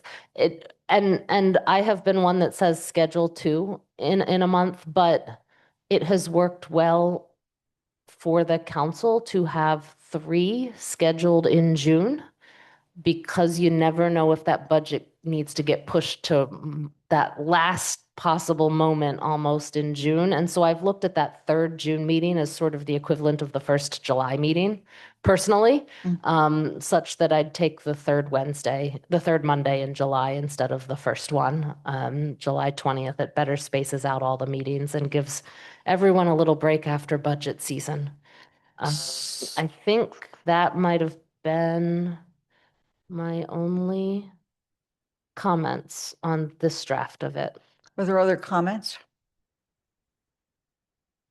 With those in mind, I'm more than glad to prepare this with the same principles, if you will, as a 2-year calendar and make it available. Councilor Ryan. And what about leaving it for the vote, at least for the next council, since it's going to be their calendar? Does that make sense? I think we need to at least agree that we're going to meet on January 5th and January 12th. So the 5th has already been noted and Yeah. is also the charter required meeting Right. date. So And the 12th would be the next meeting. That makes sense to me to get January in order. Yeah, And that means we've set January, and then the new council can adopt a calendar for the next. Point of information, this council could adopt a calendar and put it on an agenda for an early meeting in January so that the new councilors have an opportunity to propose amendments. Mhm. It can be changed. You Okay. can adopt it and then change it later. It's As we have done. as you've done. We've done it as we've gone along.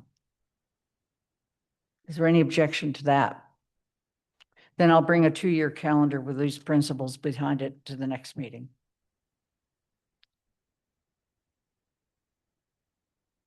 Financial guidelines is the next issue, and this is discussion only. Kathy Shane. You have in your packet a draft of the financial guidelines that the Finance Committee has discussed. But as I tried to make clear in the report, we didn't vote on this. We went through it by consensus and then focused on the executive summary and then rounded out the back of it to go with the executive summary. So just want to point out, as I did in the memo that went with it, some of the things that are new or different from what you've seen in financial guidelines in the past. And to preface this with, we are meeting tomorrow at 10 in the morning as a finance committee. So any suggestions, changed comments that people have would be really useful, because we hope to get through it and call it final and vote on it tomorrow. So I'll just go through them fairly quickly, and then we can take questions. And I'm going through things that are summarized in the executive summary and then are talked about more in the rest of the report. On the general section, we're recommending a multi-year plan for fire and EMS staffing. And as a starter, when you see under the budget is potentially unfreeze one position in FY27 if possible within the budget. So we need some guidance on what was possible, and that's you find on both page 1 and page 6. For starting, provide equal percentage increases for regional, elementary, municipal, and library budgets. Have the elementary school budget, and this is the way it was presented to us in indicators, exclude the one-time bridge funding that we provided last year. But as you'll see later in the report, get as soon as we can a better estimate from the elementary schools on what's going to happen to the 6th grade and how that affects the overall budget. Because there has been the assumption, as we heard earlier tonight, that going from 3 to 2 schools would produce savings. So what we don't know yet is the cost of the 6th grade and the configuration, and that's still uncertain. Second, then the other new thing in this guideline is there exists, we found out it already exists, a special education stabilization fund. And these are funds that can be withdrawn with approval from the school committee and from the council if there is something unusual that happens during the year, unanticipated. It currently has a budget, and that's summarized in the report. So what we're recommending in the guidelines is appropriate funds to the extent that existing funds have been used up, so replenish them. And again, this would be new to this year as a guideline. On capital, we had a fairly long discussion about this and came up with wording that is a minimum of 10% and if possible 10.5% of the property tax, because we were recognizing that 10.5 is squeezing the operating budgets and it's going to be very difficult for them to live within the 3.5. And by the way, we had a discussion about 3.5% on can we really achieve that? Because it's a stretch with where our revenues, and our finance director said, yes, he thought that was a good estimate for the time being. We don't know yet what the impact of the fire that destroyed one building that was paying property taxes and another building that was due to be built that won't be opening for any time soon. So we still have conservative estimates on new growth. So this capital is allowing some leeway on it. At the same time, we're recommending, and I'm not doing them necessarily in the order, but it's related to capital, is starting to pull in the stabilization fund under the assumption that DPW is going to start in the coming year. That fund was built up for these buildings, so we could be pulling that in on a yearly basis on some sort of schedule as yet to be determined that would augment the amount of money that went into capital each year out of operating money. Roads and sidewalks ensure sufficient funds for roads and sidewalks in FY27 that meet a plan being developed. The town manager told us we will be seeing a plan, so we wanted to put a target amount that would count all possible resources, including Chapter 90, as well as amounts we allocated. So we didn't do an amount here because we didn't know what the best target would be. But this would be as free cash is certified, allocate amount from that will help us meet the yearly goal. And I think that is, those are the major new pieces. The other that's a process piece is requesting that we come back and revisit the budget by February 15th, early enough to know whether there's an update on the revenue side, but also to hear from the schools, regional and elementary, the town and the library, what it would take to stay within the guidelines. Only at the end of last year, fiscal year in May, did we hear from the town what it was going to take to live within 4% in terms of freezes. And we were hearing it from the school, but to really get a sense in terms of staffing, what does it take? We don't know yet what the health insurance increase will be, but the forecast is it's not going to be good. It's going to be in the 15 to 20% rate. So it doesn't leave a lot for salaries increases within a tight budget. So those are the highlights. Most of them are in the executive summary.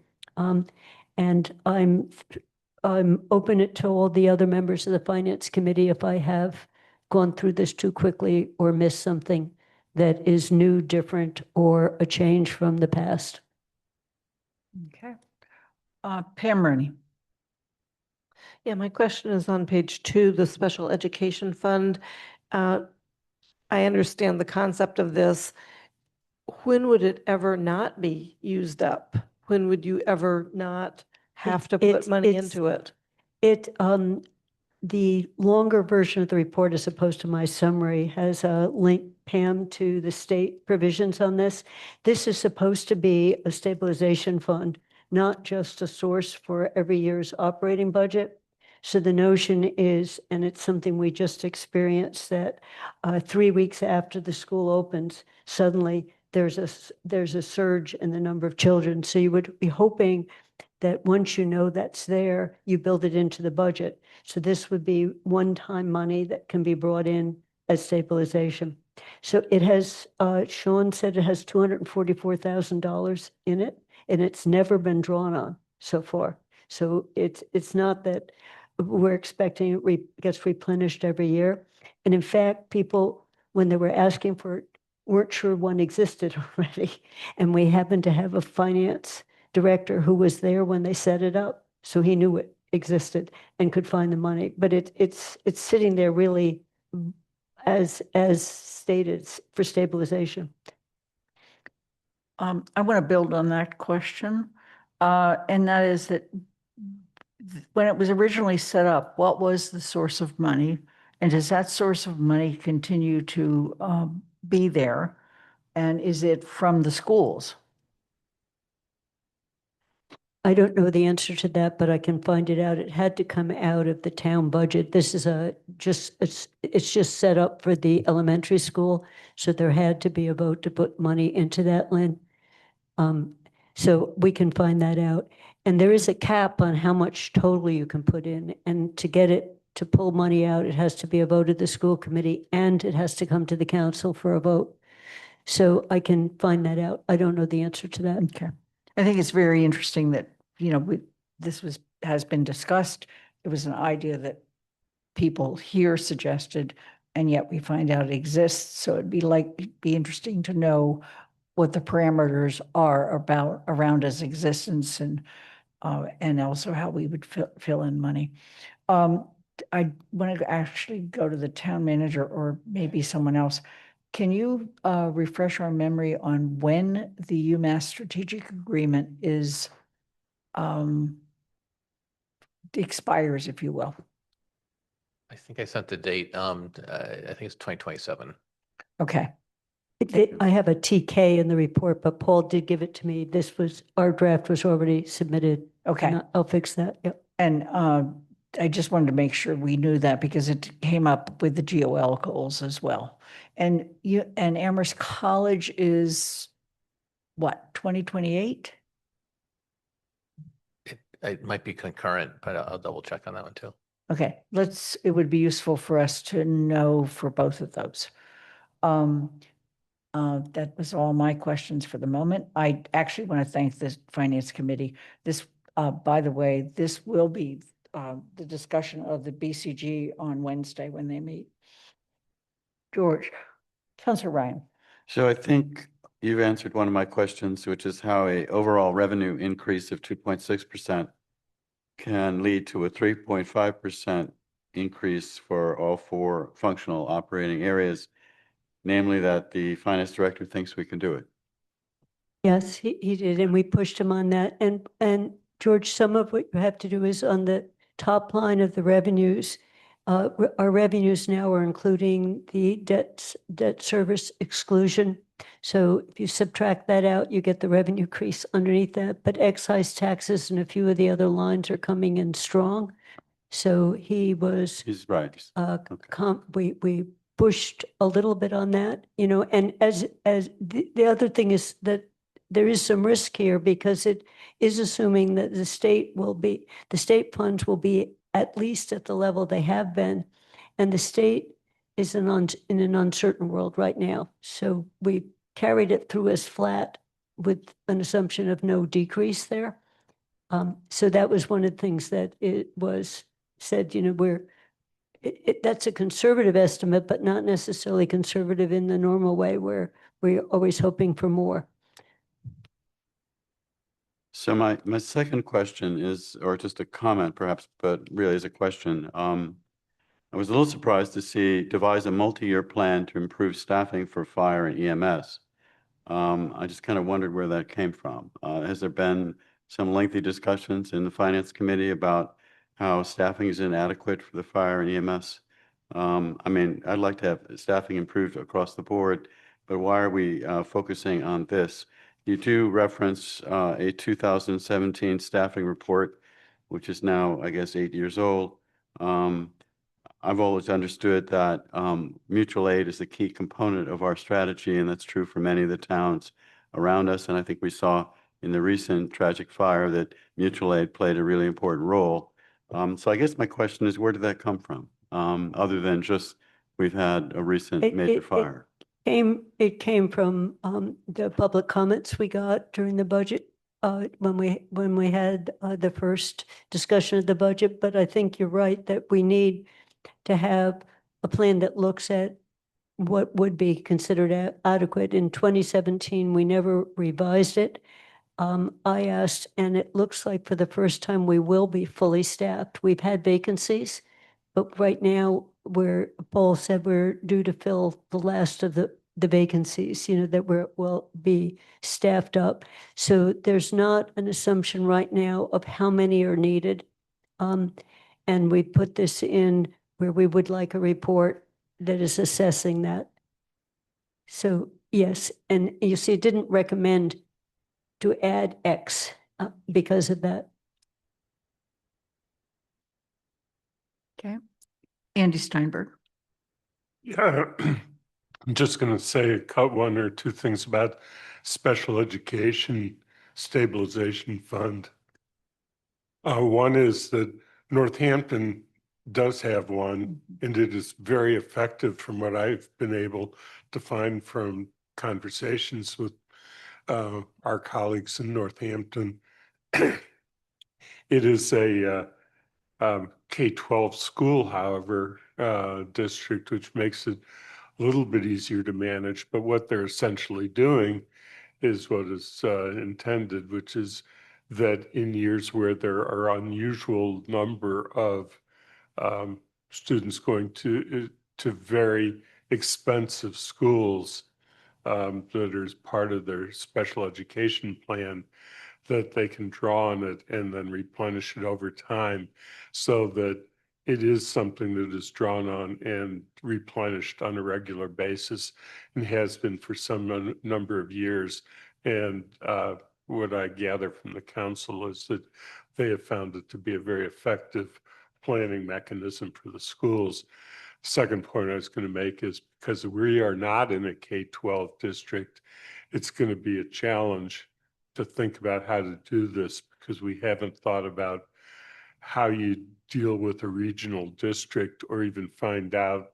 And I don't know, Kathy, if you have found out anything about whether there are provisions for regional districts and how they would handle that. So those are the two things I was going to add. Mandy says she can answer that. So Sean has indicated that the region also has a special education stabilization fund. It's more complicated to access because under the state law, to fund and to access it, it's not just a vote of the regional school committee, it's then a vote of majority of the 4 towns too.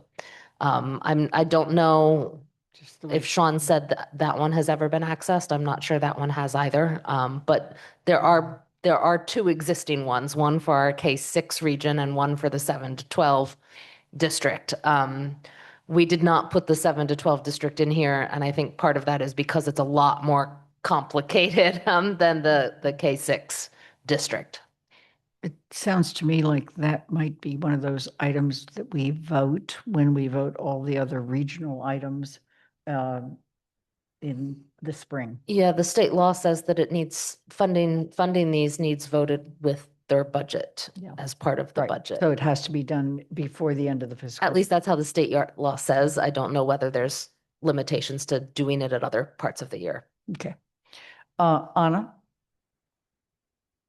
So I want to get clarification on the one for the region, because what I heard before was that was referencing the excess and deficiency funds, which functions differently. So if there's a separate, awesome. Okay.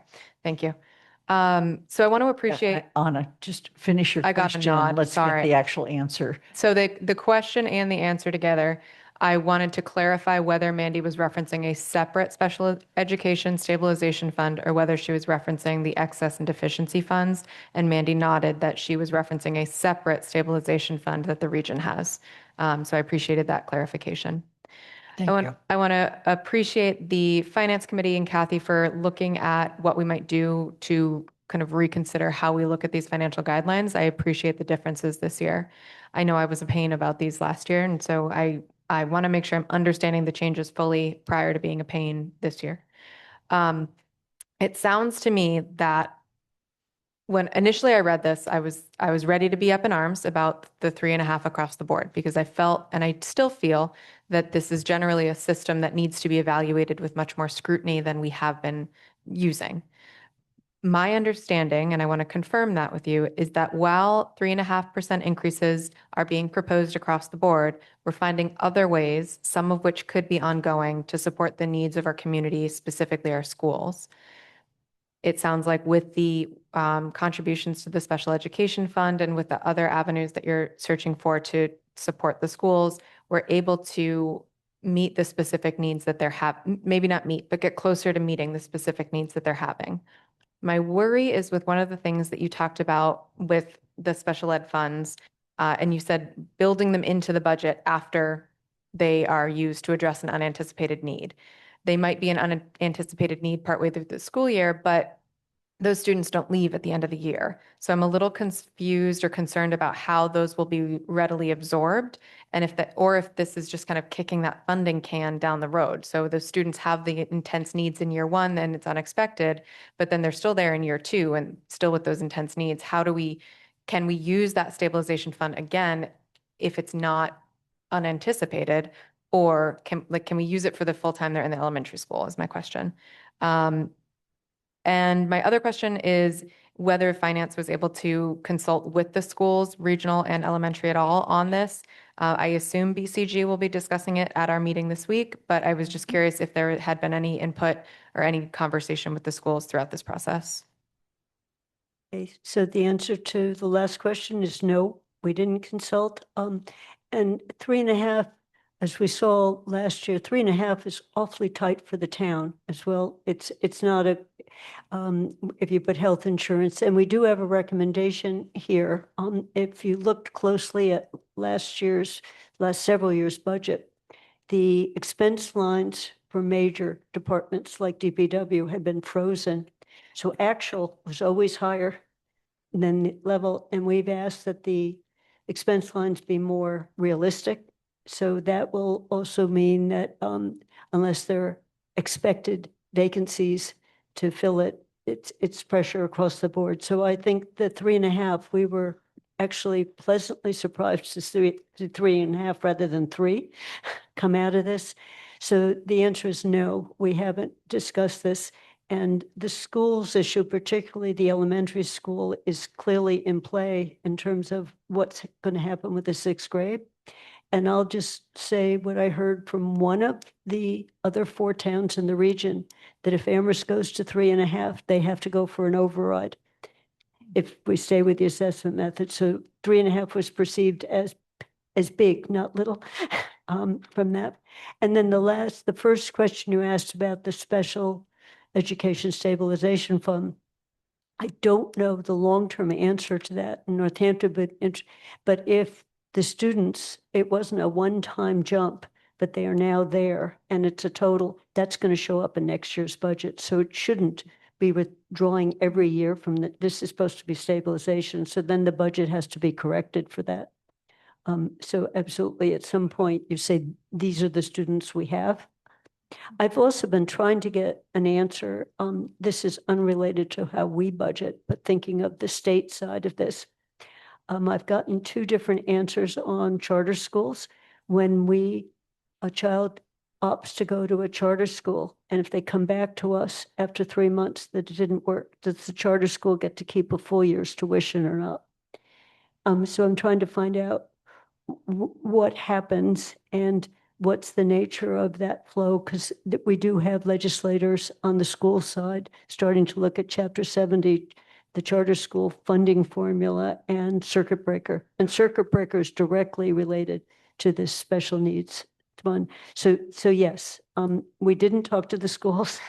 I don't think special education stabilization fund is meant to be a substitute for building it into the budget if this is an ongoing. Sorry, can I ask a follow-up briefly? Please. Does that scenario happen often with you spoke about the state funding and the charters? Does that scenario happen to your knowledge often where a student leaves and then comes back? I've just asked the question of Okay. the finance director. I don't know. Okay. I don't have any information on went and came back. You know, is that maybe once in a while, or is it every year a few come back? I have no idea. Okay, And thank you. and you'd have to answer the question for regional and for elementary. I Yeah. have no idea. Okay. Counselor Ryan?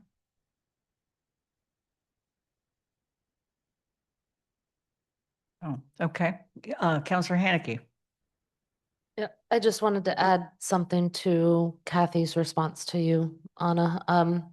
While we did not speak to the schools or the library directly, we did, Andy and I, report back to finance on the BCG conversation that was held and all of the challenges that were mentioned there, which were basically the same for all four areas, staffing and all. So the BCG conversation was taken into account, even if direct speaking did not Thank you. occur.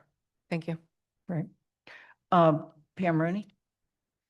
My question has to do with the schools, and I think there's a point at which you're going to reach out to the schools again. But can you ask for even a ballpark projection of staffing as the schools head toward consolidation for grades K through 5 at least? We actually asked for that in May, and we repeated again. So yes, the answer is yes, we can ask. Counselor Haneke? We also asked that at BCG and were told that it wouldn't be available before these guidelines were adopted. Right. Right. Jennifer Taub? I just wanted to ask a clarifying question about the charter formula. I thought what I heard at the Four Towns meeting in terms of if students go to a charter school and then they decide to go back to their home school, there's like a date in October, and if they decide to come back to their home school after that date, then the money remains with the charter school. We've heard several different options. That's one of them. And therefore, the reason that we've asked, the clarification has been asked for is because some people have also said, no, it's prorated. So I think I've heard both answers, Jennifer, and that's why I said I don't know what the answer is, but if it's an answer that's a disadvantageous one, we should worry about it in legislation. And it's part of the funding issue. I don't know the answer to that. Thank you. Are there any other questions or comments regarding the guidelines? Okay. Lynn, a point of order, Councilor Walker's back on the screen. Counselor Walker, can you hear us? Yes, I can. Thank you. Thank you so much. Okay, we have no appointments tonight. So we're to committee reports. BCG, as I mentioned before, will be meeting on December 3rd at noon to 2. It's a Zoom only meeting.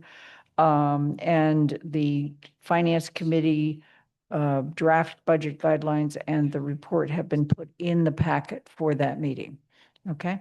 I'm assuming that what they will focus on is any further updates and then talking about budget percentages. Community Resources Committee, Pam? Nothing new from last week. Okay. Elementary School, Kathy? Nothing new. We're meeting a week from now, but I did want to find out if people could email me if they wanted to come on the school visit, the physical building visit. When? That's on the 9th. I haven't gotten a head count yet on how many can come, but it would be helpful if you just email me if you like. It's 3:30 on December 9th, Tuesday. So the school committee is also asked to come, and there's a limited number actually of hard hats that go on our heads to protect us, and we can't have crowds, so I just have to get a head count. Can we bring our own hard hat? No, I don't. I think the limit of hard hats is to limit the bodies as well. Okay, because I have at least 2. Okay. Finance Committee, Kathy? Yeah, so we are meeting tomorrow, so we will be taking up these guidelines. Bob saw one thing he thinks is missing. Otherwise, they may not be, unlikely to be very different than what you've just seen. The other thing that's on our agenda, so people should know, we got first quarter and we got the closeout of FY '25. So you can, in terms of how much excess we're likely to have out of that year. So I didn't talk a lot about in the finance guidelines, but we talked about the use once it's certified of potential uses of where it might go. But that will be a discussion tomorrow. Those numbers are available in the packet.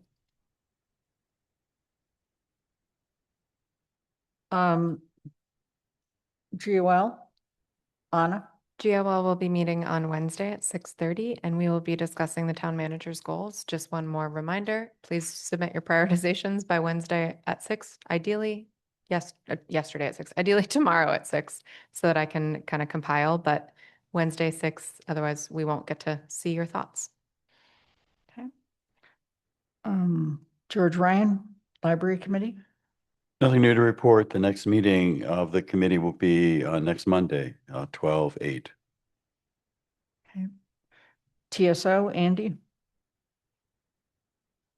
TSO is meeting on Thursday, the 4th, and then we're meeting again on the 11th.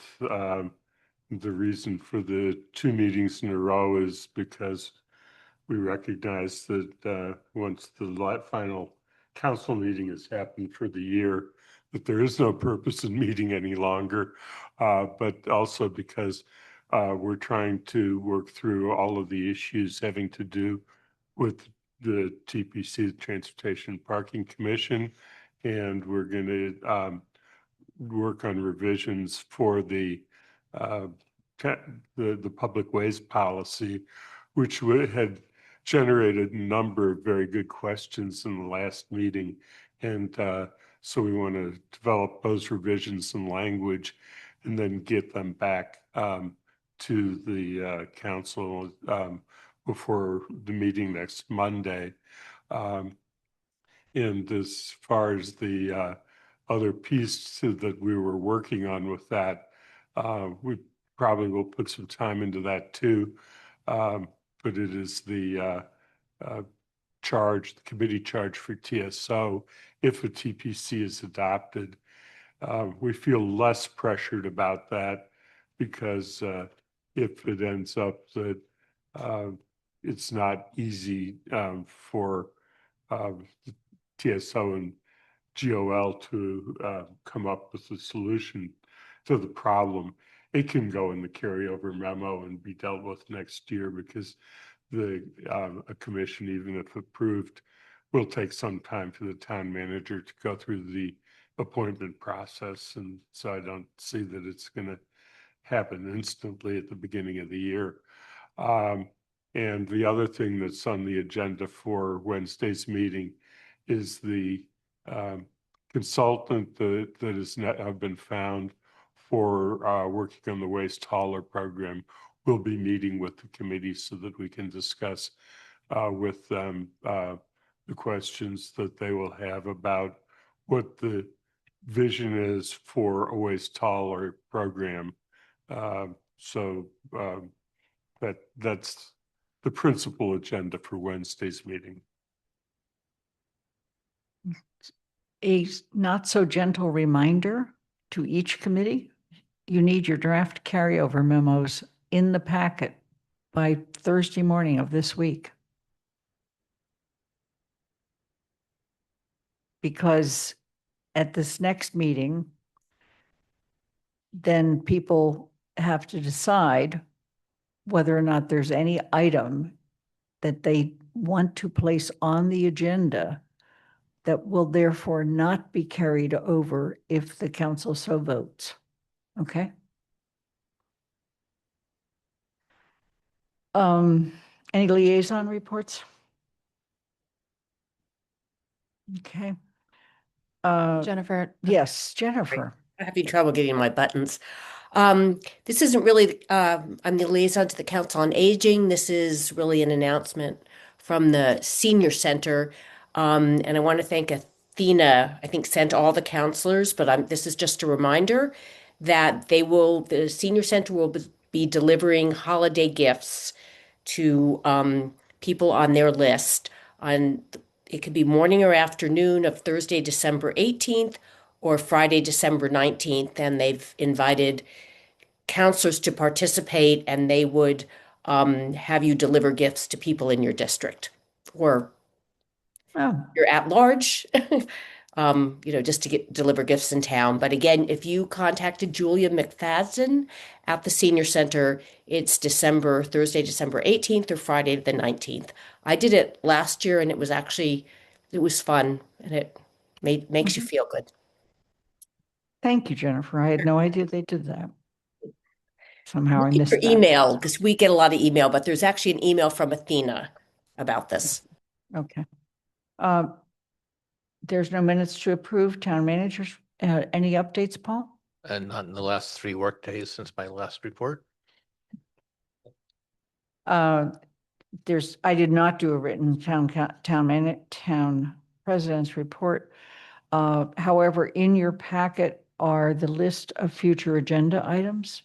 There's been 2 delayed from today and others that we have to add. Are there questions or comments? Pam Rooney. This is a town manager question. Oh, okay. Please. Great.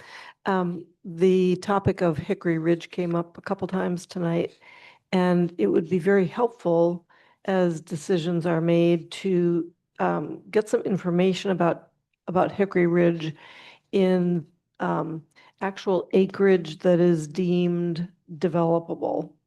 I don't think I've ever seen diagrams. I've never seen, facts and figures about it. That would help us decide which category to put it in. I can get that for you.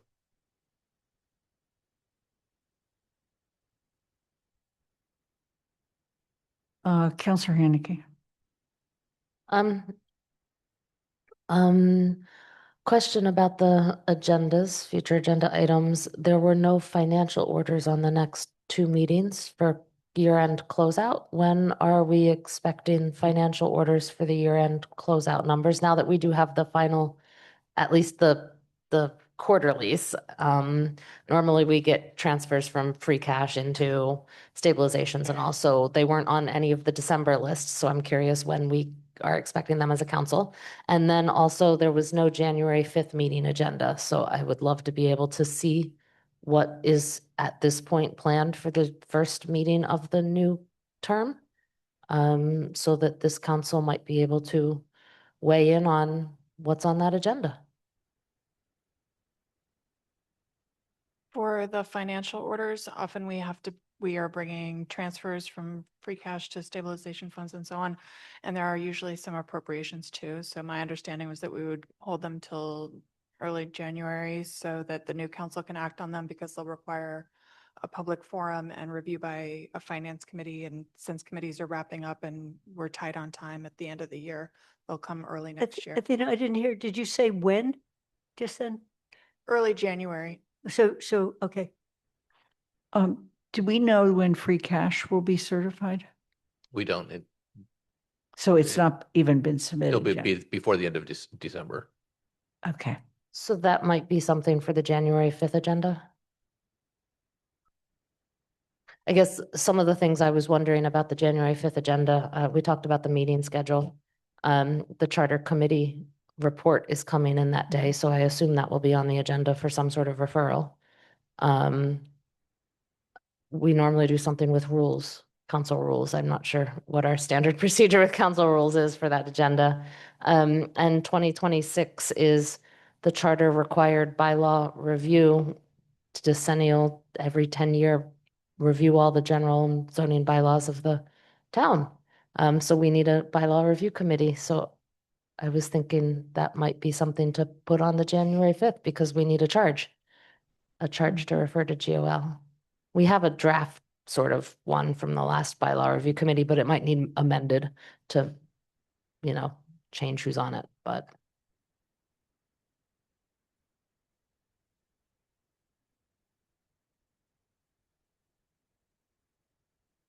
Are there any other questions or comments?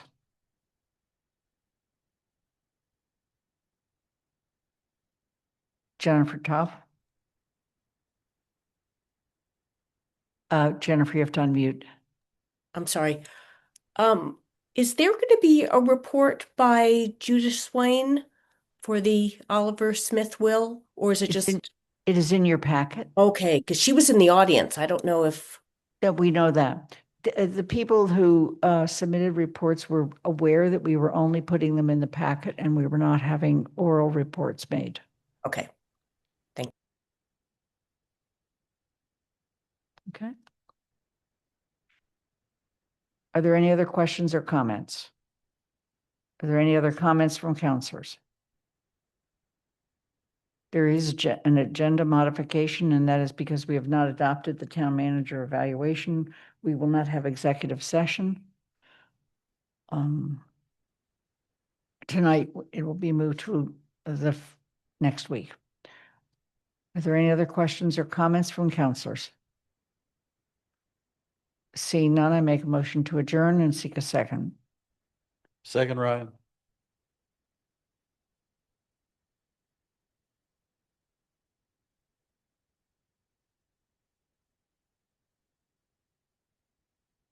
Pat DeAngelis, Aye.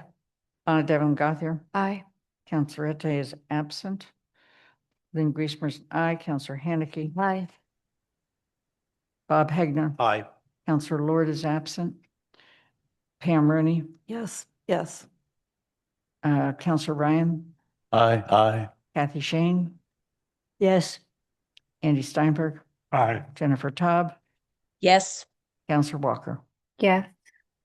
Meeting's adjourned. It is 9:16.